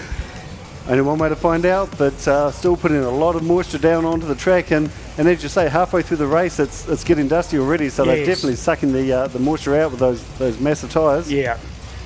Oh, and certainly with the wings on top too, it just draws all the moisture out, and it's just impossible. Bit of a shame, we're starting during the daytime, but the Huntley track does come back well at night generally. It does, yeah. When the sun goes down and it cools down a bit,